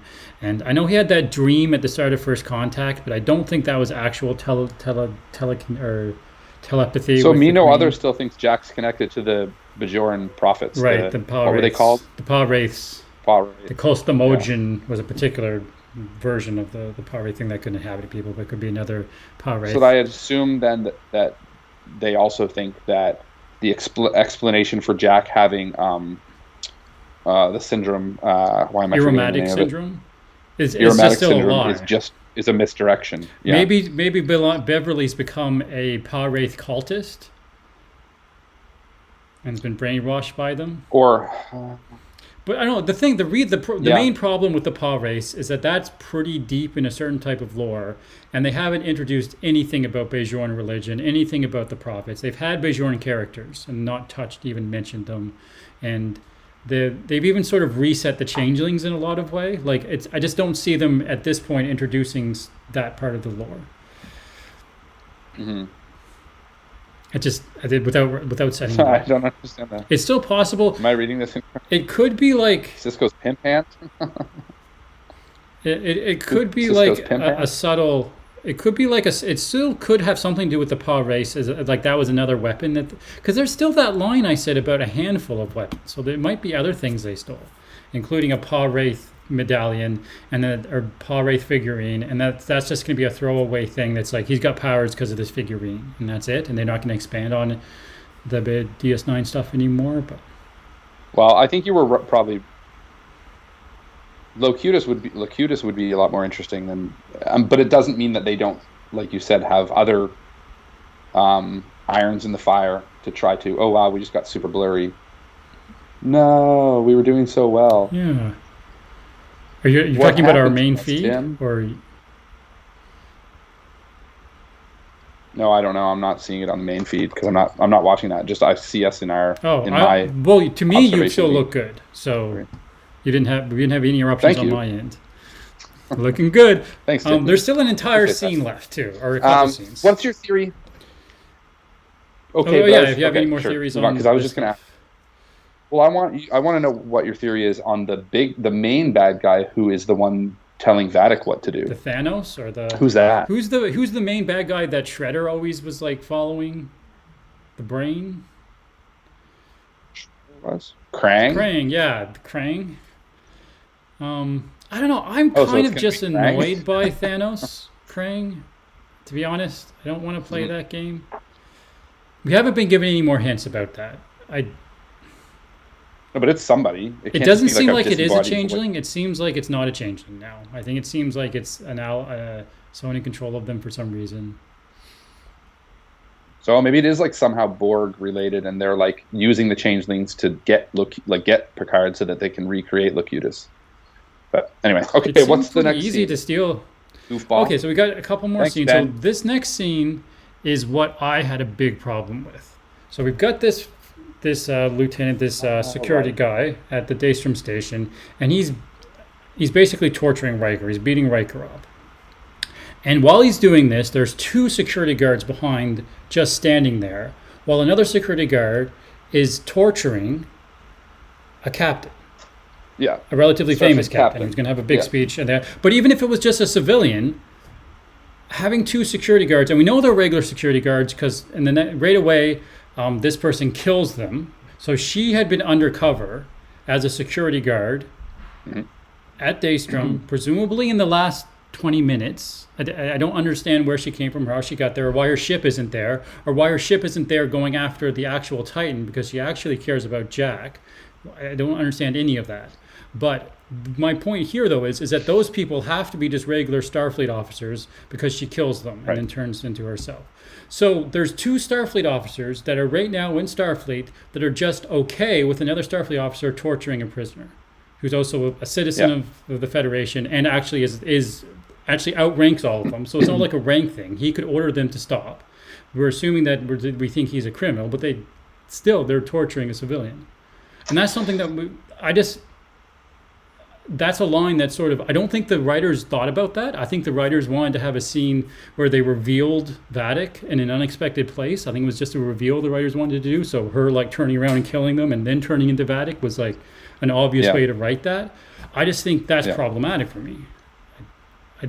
Right, and it tends to also fall in line with what we're talking about and have talked about quite a bit, and that is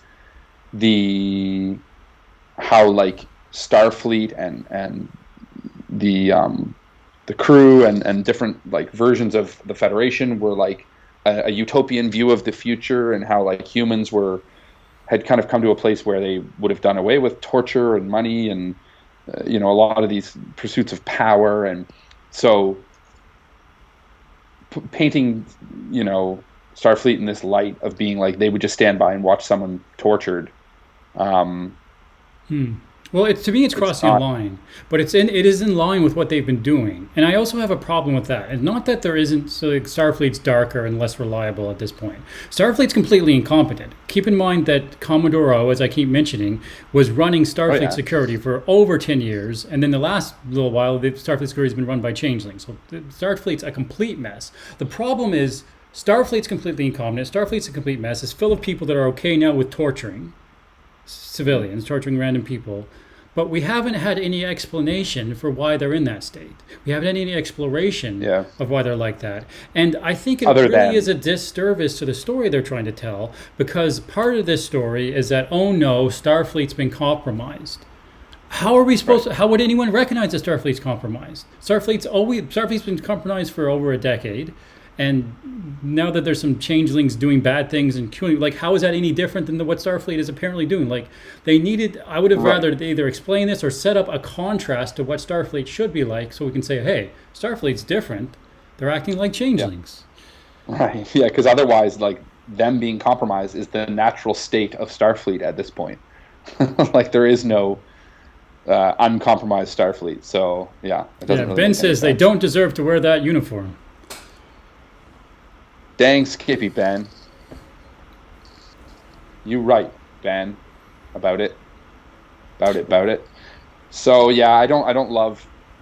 I think a lot of this could be done, and like you said, if they showed maybe a transformation of like what maybe, I don't know, that they had gotten their stuff together at least for a while, that things were maybe a little bit better, and then the changelings had. Like, it took a little bit of work maybe to like convince Starfleet to like just go after and torture high-ranking officers, and then like you said, the issue with Vadic just kind of appearing in different places where like she should be pursuing Jack, but then she suddenly shows up to torture Riker just so that she can be revealed. When we already knew she was a changeling, and then she like reveals herself, and then she shoots 2 Starfleet officers. Now the game plan, I guess, is to try to get information out of Riker. I don't think there's any plan to get information. So they're still on Daystrom Station here, because that's where the significance. Because she was undercover on Daystrom Station, and then she kills those guys who did not deserve to wear that uniform anyway. And then she's like, "Oh, it was me. I was there." And then the next is that her actual line? Whatever it was, and then. She was pretty evil. She was just being evil. And then there's this one changeling guy who's taller than Jonathan Frakes. Oh, right. Yeah. And he knocks him He's around. like, hey, big guy, or whatever he says. And then he like laughs when he like, hits him. Then basically Riker's like, what do you think? I'll never betray my friends. There's nothing you can do that would get me to. Which is an odd line, because I don't really understand how he can betray them. Because he doesn't know where they're going to go next. He doesn't know where they are. He doesn't even know that they can cloak now. Yeah, but like he knows the thing that Data whistles. I guess. And yeah, but he doesn't know any of the payoff of any of that stuff. So it's not like having Riker at this point is any useful.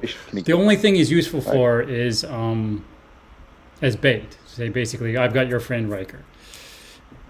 Yeah. And then they have which now, in order to get him to do something, they needed bait for him as well, which is, we have your friend Riker, and we have Riker's friend. Oh, I thought you had a photo. I was like waiting for the photo to show up. Oh. Yeah, Riker's shocked about seeing... Because... Is it there? And then... No. Hey, Mac. Hey, Mac just showed up. Man, we haven't seen you in a while, Mac. Thanks for stopping by. Good to see you. Yeah, Mac says he does know they can cloak. Okay, well then that's important because he does have information. Does he? So thanks for that. I thought he left before they... I saw Snap. But maybe, because they might have said, like, we have a cloaking device as he was jumping out. You're a changeling, man. Yeah. But yeah, sorry, we were at the place where he finds out that they have Deanna. Now, guess what? That could also be a changeling, dang it. In fact, that being a changeling would be a lot easier than actually going to just find her. Because they wouldn't have to go anywhere. They just 100%. You pretend to be Deanna. Oh yeah, Max says good to see us. That's good. Yeah, well, yeah, good to see you, Mac. Hopefully all's been well. We got to get back to our other streaming location because it's a lot better than this and much higher quality, and you don't hear like clicking and my beard touching the microphone, which I think someone else complained about. It was good for most of it, but it's bad again. I don't know why. I think it's just random positioning. But yeah, there's a couple lines that Worf did. Worf, when they heard about the transport, because Worf was still on the station when they hear about the cloak, and then Worf says, What was that? Must be superior Klingon technology. Then Worf has a great line Yeah, here too. Um, he good Worf says, line. "I will bring William Riker home, and fearful be the god or man or beast that stands in my way." Yeah, and that's great because the thing that about Worf sometimes that would be great is he would make these like over embellished speeches or like say things that were almost a little over the top where people would almost roll their eyes at him and it's like okay Worf like thank you. It's like he was like living in But his yeah. own like epic Klingon poem. Oh gosh, that'd be tough, Mac. We're on at 5 a.m. Sunday mornings his time, so that's yeah, okay, I understand why we haven't seen you as much. Sorry about that. Well, thanks for stopping by today, and the time may change. We've been kind of changing it a little bit here and there. Yeah, we've been We random haven't really, times. but I'll tell you, we have been enjoying, and I've been enjoying doing the review a few days after the actual viewing because we Instead of used to try trying to to do it the rush it same on the day. afternoon that it comes out. Yeah, so I've been Yeah. enjoying that. But anyway, so Deanna Troy's a changeling, I think. I don't think it matters either way. You, Okay, okay, okay, sure. I just mean from Uh, Riker's perspective, he's already decided that she's not a changeling, so he's gonna be do we like, know that though? We don't know that. well, look at his face.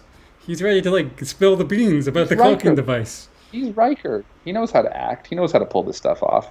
If he knew it was a changeling, like, well, he would play the part. He'd be like, "Oh, you've got Deanna. No, I'll tell you everything." And then he'd just be like, "They don't have a cloaking device." Well, we did see Diana at the end of a couple episodes ago, where he like talks to her on that one they thought they were going to be destroyed, and then they make it out of the nebula. And Yeah. I don't remember where she was. I think she was just at home at that planet, Nepenthe. Mm. Mm. Well, anyway, like whether I think it does matter because I think my prediction is that it is a changeling, and then Riker will do some cool like pew pew shoot the guns, and then Worf will show Like up that. and they'll escape. But it won't matter in the like it's not like one of the big plot points. It just means that they'll have to go rescue him, which is fun. I'm glad. Well, the thing is, I don't think she'll be a changeling unless there's some sort of hint that would let us know she wasn't a changeling. Like she says something that Jan Troy wouldn't say, and Riker picks up on that. You know what I mean? Oh, for sure. But I mean, we won't know till next episode anyway. But I think that will happen. That's my prediction. Oh, But our predictions have Mac been made complete a crap really lately. important point. Deanna's empathic abilities would be useful in Oh identifying yeah. changeling, but also remember Riker and Diana have that sort of anxiety connection. Riker would be able to tell a real Diana versus a changeling Diana, I think, using telepathy. Yeah. So either of those things will probably come into play in the next episode. I think. Don't think she's a changeling. Okay. Well, darn then. I'm gonna still say I think she is. Someone has Just to to be a see. changeling. No, no. Well, Someone that's has the to be a thing. changeling.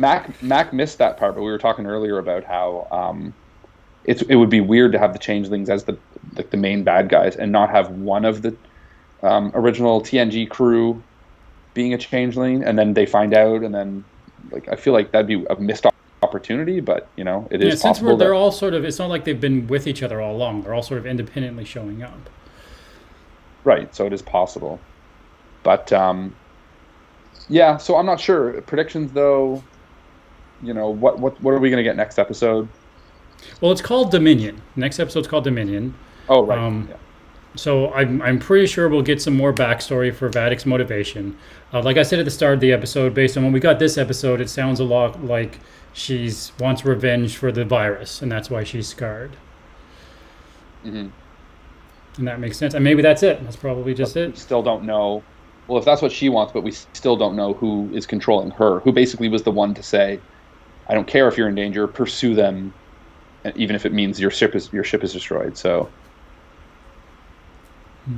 but yeah, I mean, I'm excited. This was. What did you think, Mac? Because or anyone else who's watching who's seen this episode, it's probably my favorite episode so far in any of the seasons. There was certain. Maybe I'm just really swayed by certain moments. I agree. But I am That's what skeptical good though. television is. I'm skeptical Don't about be the skeptical. nostalgia. I mean, I'm okay. I like basically that's kind of what we have with Picard season 3, but it's kind of is just nostalgia. I'm happy to see Geordi and Data interacting. And I really like Jack and Seven's interaction, and that's not nostalgia. Yeah. Although it was actually a nostalgia scene because it was just them looking at old ships. But there's more to that going on. There's Ben thinks Geordi sounds suspect, but there's and yeah, maybe it is Geordi. But everyone's super suspect. Everyone's all just like, Picard. I always hated Picard. Why are you here? Like everyone's angry at Picard in suspicious ways. So my prediction, this is Mac for the future, is that Geordi has rebuilt the Enterprise D, the surplus star drive section from the Dominion War, and they'll end up using her to save the day. I mean, that would be really cool. Yeah, so that's what we're talking about with Hangar Bay 12. Because obviously the star drive section was destroyed in Generations. The saucer was basically landed pretty good. Janet landed it pretty well. Everyone harks on her piloting skills, but there wasn't much she could do. And they definitely could get the saucer back with or without a new drive section. Yeah. That would be very cool. That would be very cool as well. So here's the thing, because you're talking about nostalgia. That would be very nostalgic.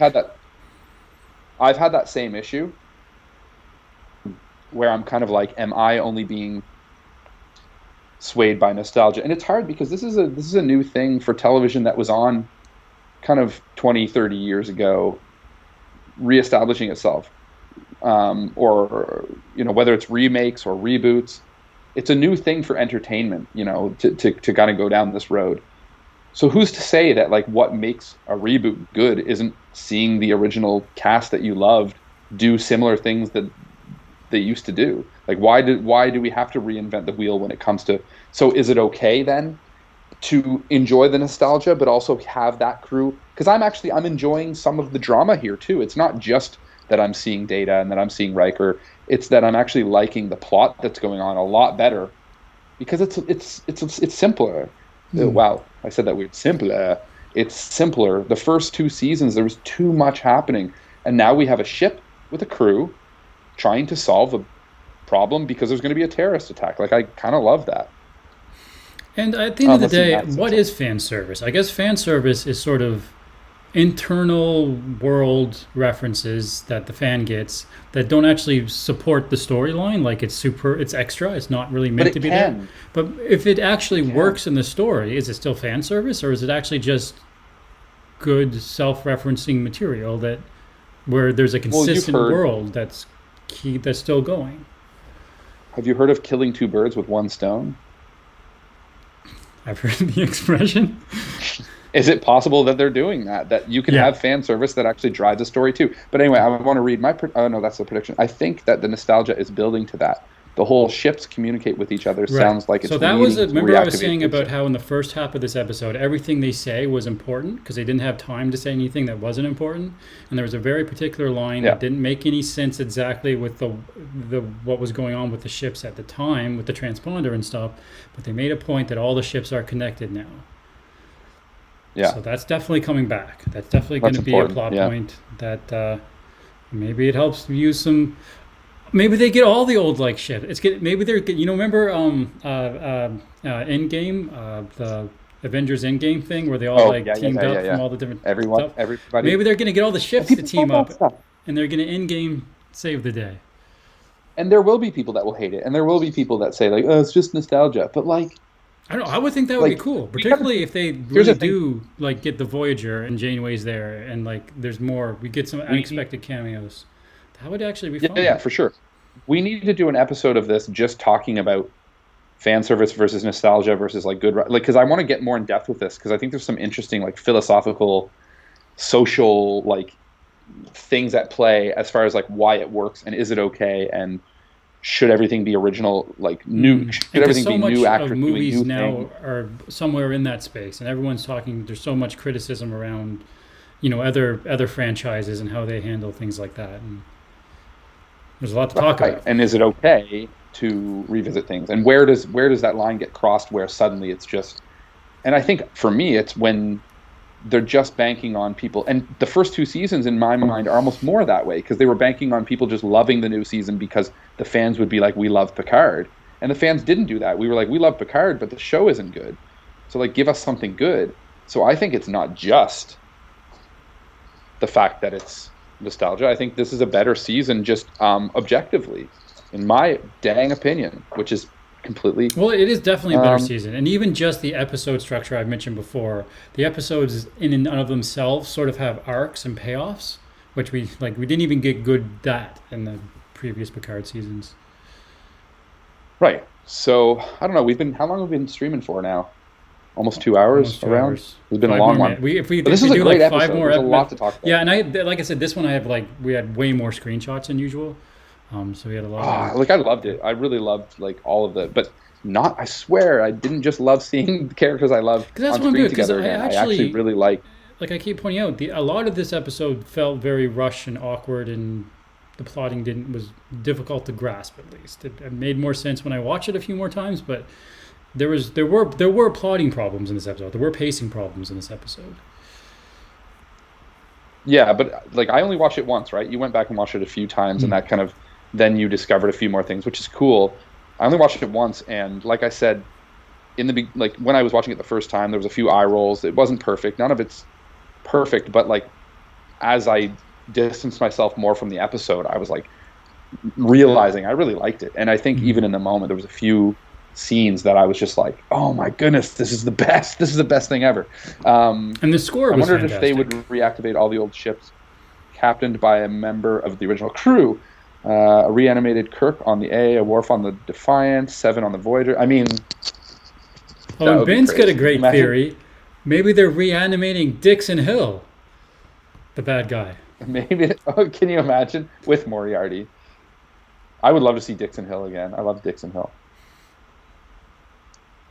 That was just such a fun. See, that's a thing that you'd never see in a new Star Trek. You'd never see an episode that's just a lot of it is on the holodeck, where you have your captain just playing a detective. Strange New World did have that sort of fantasy episode that was basically a holodeck episode. Yeah, but that was, and I didn't mind Strange New Worlds, but it was a bit. But that was a silly holodeck episode that it was going for. Yeah. All right. Well, I don't know. This has been fun to talk about this episode, and I'm hoping that this is an upward trend. It's funner stuff to talk about. Even the stuff where I'm like, what's going on? I didn't understand it. It's funner to talk about. It's nice to talk about, because the first 2 seasons, I'd always be like, I didn't like this episode, and I didn't like this one, and then we'd kind of just talk about And you can tell if you rewatch our reviews, we start off trying to be positive, and it gets worse and worse through the arc. Yeah. They were bad seasons. But it's I love that we're talking about a season that I'm actually enjoying and impressed by more than I thought I would be, because remember the first couple episodes of seasons 1 and 2 were half decent, and then it just went downhill. And this, to have a later episode, an episode 6 in this season, that's actually probably my favorite. I'm like, this is what I want. This is great. I want more of this. I want more. I hope we have time to just have Geordi and Data hang out and boil some tea. Would be. Steve said it would be nice if at the end the payoff is that Picard can rest and play Dixon Hill. I also think, this is Mac, I also think the plan of the changelings is to use Picard's body to bring back Locutus separate from Picard. Yeah, see, that's what we were talking about earlier when we brought that up. That sort of makes the most sense from a writer's point of view, kind of come up with the best villain for season 3. It seems awkward. Sure. It seems very backwards writing, but that's how they set up things sometimes. I don't know. Do you just mean because of season 2 and season 1? I mean, and the way that they already dealt with the Borg. Yeah, I just don't. I just like people just saying, well, or it feels to me, because the simplest thing, if they did want to bring Locutus back, was just to have the Borgs as the villains again. But I feel like someone would then say, that'd be too obvious. Can't do that. So wouldn't it be more interesting though if it wasn't even really the Borg? It was changelings kind of using some Borg technology to bring back Locutus. Yeah, that's what I think. You know what I mean? Versus because it's changelings. Yeah. But why would they? What's the? Because he's a badass villain that Picard facing off against himself as Locutus would be crazy. That's just because the changelings loved that episode, Best of Both Worlds, and they just wanted to see it again. Yeah. I mean, we all love that episode, Changeling, so we agree with you. You're not wrong. Okay, well, what do you think? Do you want to finish it up here? I drank all my tea, so I'm about done my tea. That's how it goes. Yep. Yeah. And We've been so it 2 hours. goes. This has been our longest one, so it's time to wrap it up. Max says the writing's been good so far, and I trust them wherever they're going with this. So there's more Yeah, trust. that's a big deal. That's a big Trust. deal. They've earned a little bit more trust.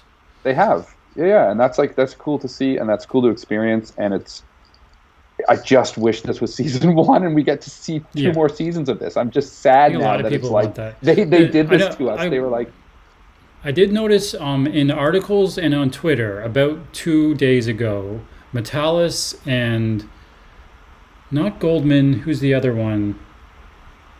The other sort of head producer of the Star Trek stuff. The one who worked with.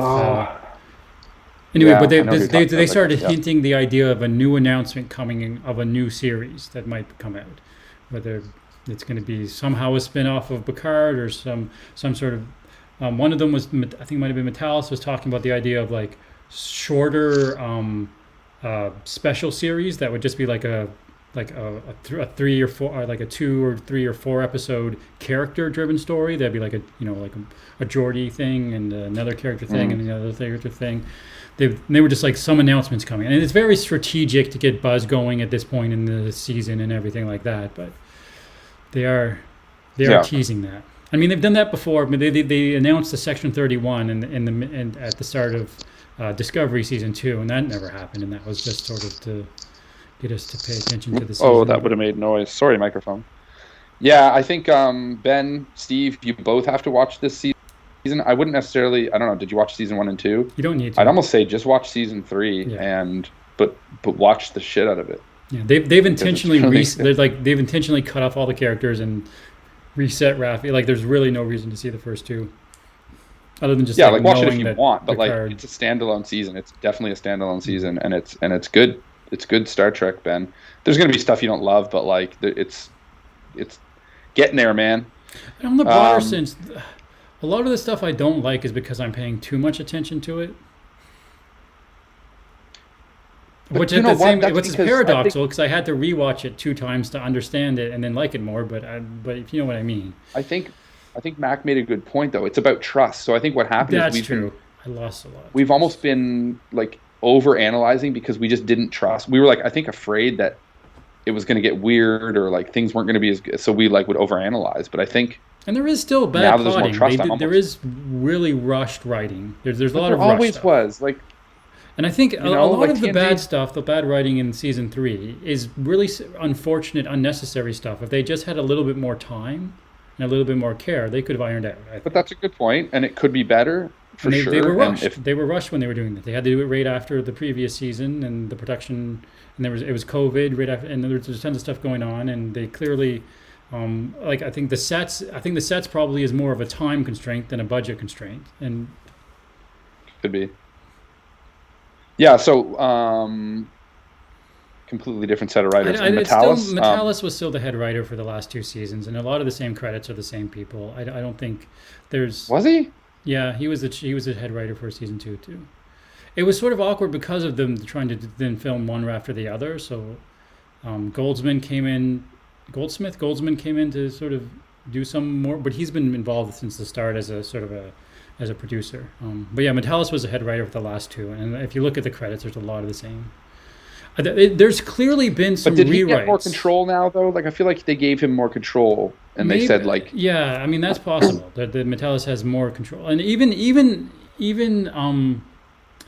a very good writer who's not given the freedom to do his job will do bad stuff. Well, for sure. And Yeah, so there's other constraints. And I think there's just more and I freedom haven't there. been in the writer's room, so I don't know what the difference is really between this season 2 and season 3. But it seems pretty clear that someone came along and did some rewrites to make the arcs work better for each episode and to change the pacing. Like it seems like. Well, and something I'm like just that. wondering if it's like, give me a shot to make 2 seasons of a show with Picard in it that's going to be real good, and then it wasn't, and the fans weren't responding well, and then it's like, okay, well, we got to do something different. Well, And then maybe someone in one of those meetings said, okay, well, let's just give them what they have been asking for. and Max, as far as credits, Metalis had the credit for the first 2 episodes of season 2, which were the more popular ones. But I don't the sort of the credits and the sort of the way they leave I'm not in the writer's room, but Metalis was the head writer, and he was sort of in control of the overall arc. Now, ultimately, the problem, writing ultimately followed, the buck stops with him as far as desk. As far as who actually gets credit for going off and actually scripting each episode, doesn't necessarily mean that the whole writing room wasn't involved in the overall arcing and establishing of the story, and editing, and I'm saying the credits of a particular episode doesn't tell the entire story of what was going on in the writing room. No, for sure it doesn't. Like the writers don't have anything to do with the editing, and the buck really stops more with the either like executive producer, showrunner. And Metalis was the showrunner for the last 2 seasons. I don't believe you. I'm just kidding. I'm sure it's true. It's probably it was Goldsman all along, or Michael Chabon was like uncredited but sneaking his way into the writing room and like rewriting everything. Yeah, I don't know. It feels so much better. Yeah, so and I there. try not to talk too much about that sort of stuff because I wasn't in the writings room and I don't really know how to say it. I think the sense is that there's different writers for this season and people are happier about that. And I don't think that actually is accurate to what was actually something to that the change writing room, but something's changed. Yeah. We don't know. Max said there's sort of there. I've heard that there's an idea that Metalis moved on to pre-production and helped write season 3, while Goldsman stayed and focused on the finishing of season 2. Yeah, there's more to that. Like there's got to be something. It's not just as simple definitely as like some dynamic there. It's all the same writers and nothing changed. And season 3 is just a lot better. Like they at least gave more.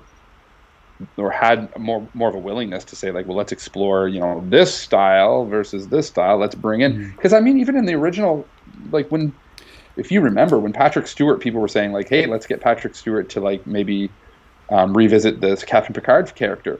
He in the beginning was like, I'm not interested in doing it the way it was before. I don't want to just be Captain Picard. Yeah, and it's hard to judge. He didn't want to do it. He clearly has a lot of impact, a lot of influence, and a lot of control. And he has an EP credit. And it's hard to judge how much actual voice he has in the writing room. Like, you don't know. Well, I think originally he had a lot because they couldn't even convince him to do it if they were just getting him to basically, redo what he had already done. Which is a little bit of, I think, Sir Patrick Stewart, sorry to say, but a misstep on your part because, what you had already done was great and amazing and better than what loved it. Season 1 was. Yeah, I don't know. I'm not prepared. If it ain't broke. I'm not prepared to let Terry Metalis off the hook for season 2. That's all I'm saying. I don't know enough about the writers' room to. Fair enough, Tim. I'll get him on the horn, and you can give him a piece of your mind. How about that? Yeah, I don't really know. And the thing about the Star Trek world too is we have all this idea about. Yeah, Tim wants to talk to you. Thank you. I've been waiting for this call. We have all this idea about Rick Berman and how Rick Berman was a jerk and how Gene Roddenberry was kind of creepy sometimes, but also had these ideals that he had, and how certain lead writers we like and certain lead writers we think were bad, and it's really hard to judge that and parse that stuff because we don't really know I don't know what was in the writing room. I think Michael Piller is my favorite of sort of the writers and creators of Star Trek, and he helped create he helped write the start of Deep Space Nine, and he helped write the start of Voyager. He was the main sort of writer there. He took over writing on Star Trek TNG in season 3 when it became really good. Michael Piller was the guy who was most responsible for the open pitch policy that Star Trek had under his sort of head writership. And so I point to him as being the guy I like, and Rick Berman and Brendan Braga perhaps less so but I really don't know. And Brendan Braga wrote some of the episodes I don't like and wrote some of the episodes I love. So it's really hard to say. And a lot of people say like Deep Space Nine had great writing and Voyager had bad writing, but again, they had a lot of the same writers. So it's hard to parse that. Okay, well, we needed now. I feel like because we're getting into this, and I want to talk more about this because the idea of writing and how a good writer can write a bad episode, and or on a different season, the writer that might have been great on one. On Deep Space Nine, for instance, maybe wouldn't have been good on a different series. I have some crazy examples. I would love to talk about that more, but it's like writing is still a nuanced thing, and not all even as a writer, you're not necessarily always going to be asked to do something that you connect with and that makes sense to you. And there's so much to it. But I think we could talk about that, for another 2 hours, which I think we should. Let's do it. I'm just going to not go to bed. And Star Trek's often struggled with things like that, particularly in first seasons that don't have strong direction. The first season of TNG, the first season of Discovery were both situations where there was a lot of push and pull. There seemed to be too many cooks in the kitchen and a lot of turnover in the writing staff, a lot of turnover in the showrunner staff. And that sort of showed in what sort of came out. And yes, you have to think that there's but some often of that a show needs that, like, Picard. things need to find their legs, things need to find their voice, and it doesn't always happen right away. So it makes sense that the first season would have that feeling out process. But anyway, I think we should think we should call We've it. gone on quite the tangent there, which is fine. I want to say it is fine, Tim. No, it's okay. There's no problem. I back off, man. Back off. I want to thank everyone for tuning in. Thanks for commenting, for sharing. Maybe subscribe, maybe like, maybe share, maybe watch us again next. Do you want to commit to next Sunday? No. I'd rather do it a little earlier than Sunday, though. I think that's going No pushing commitment it. here.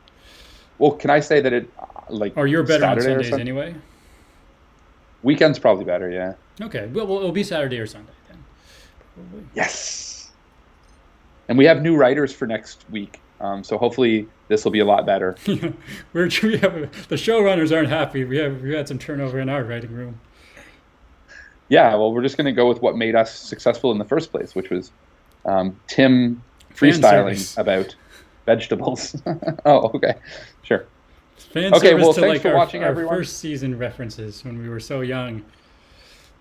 Yes. Good night, Mac, and good morning, right? Good morning and good night.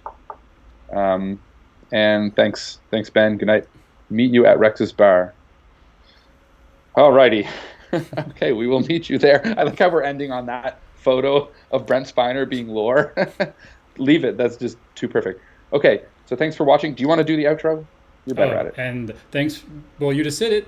And I hope we've kept you engaged. And I'll cut to the outro.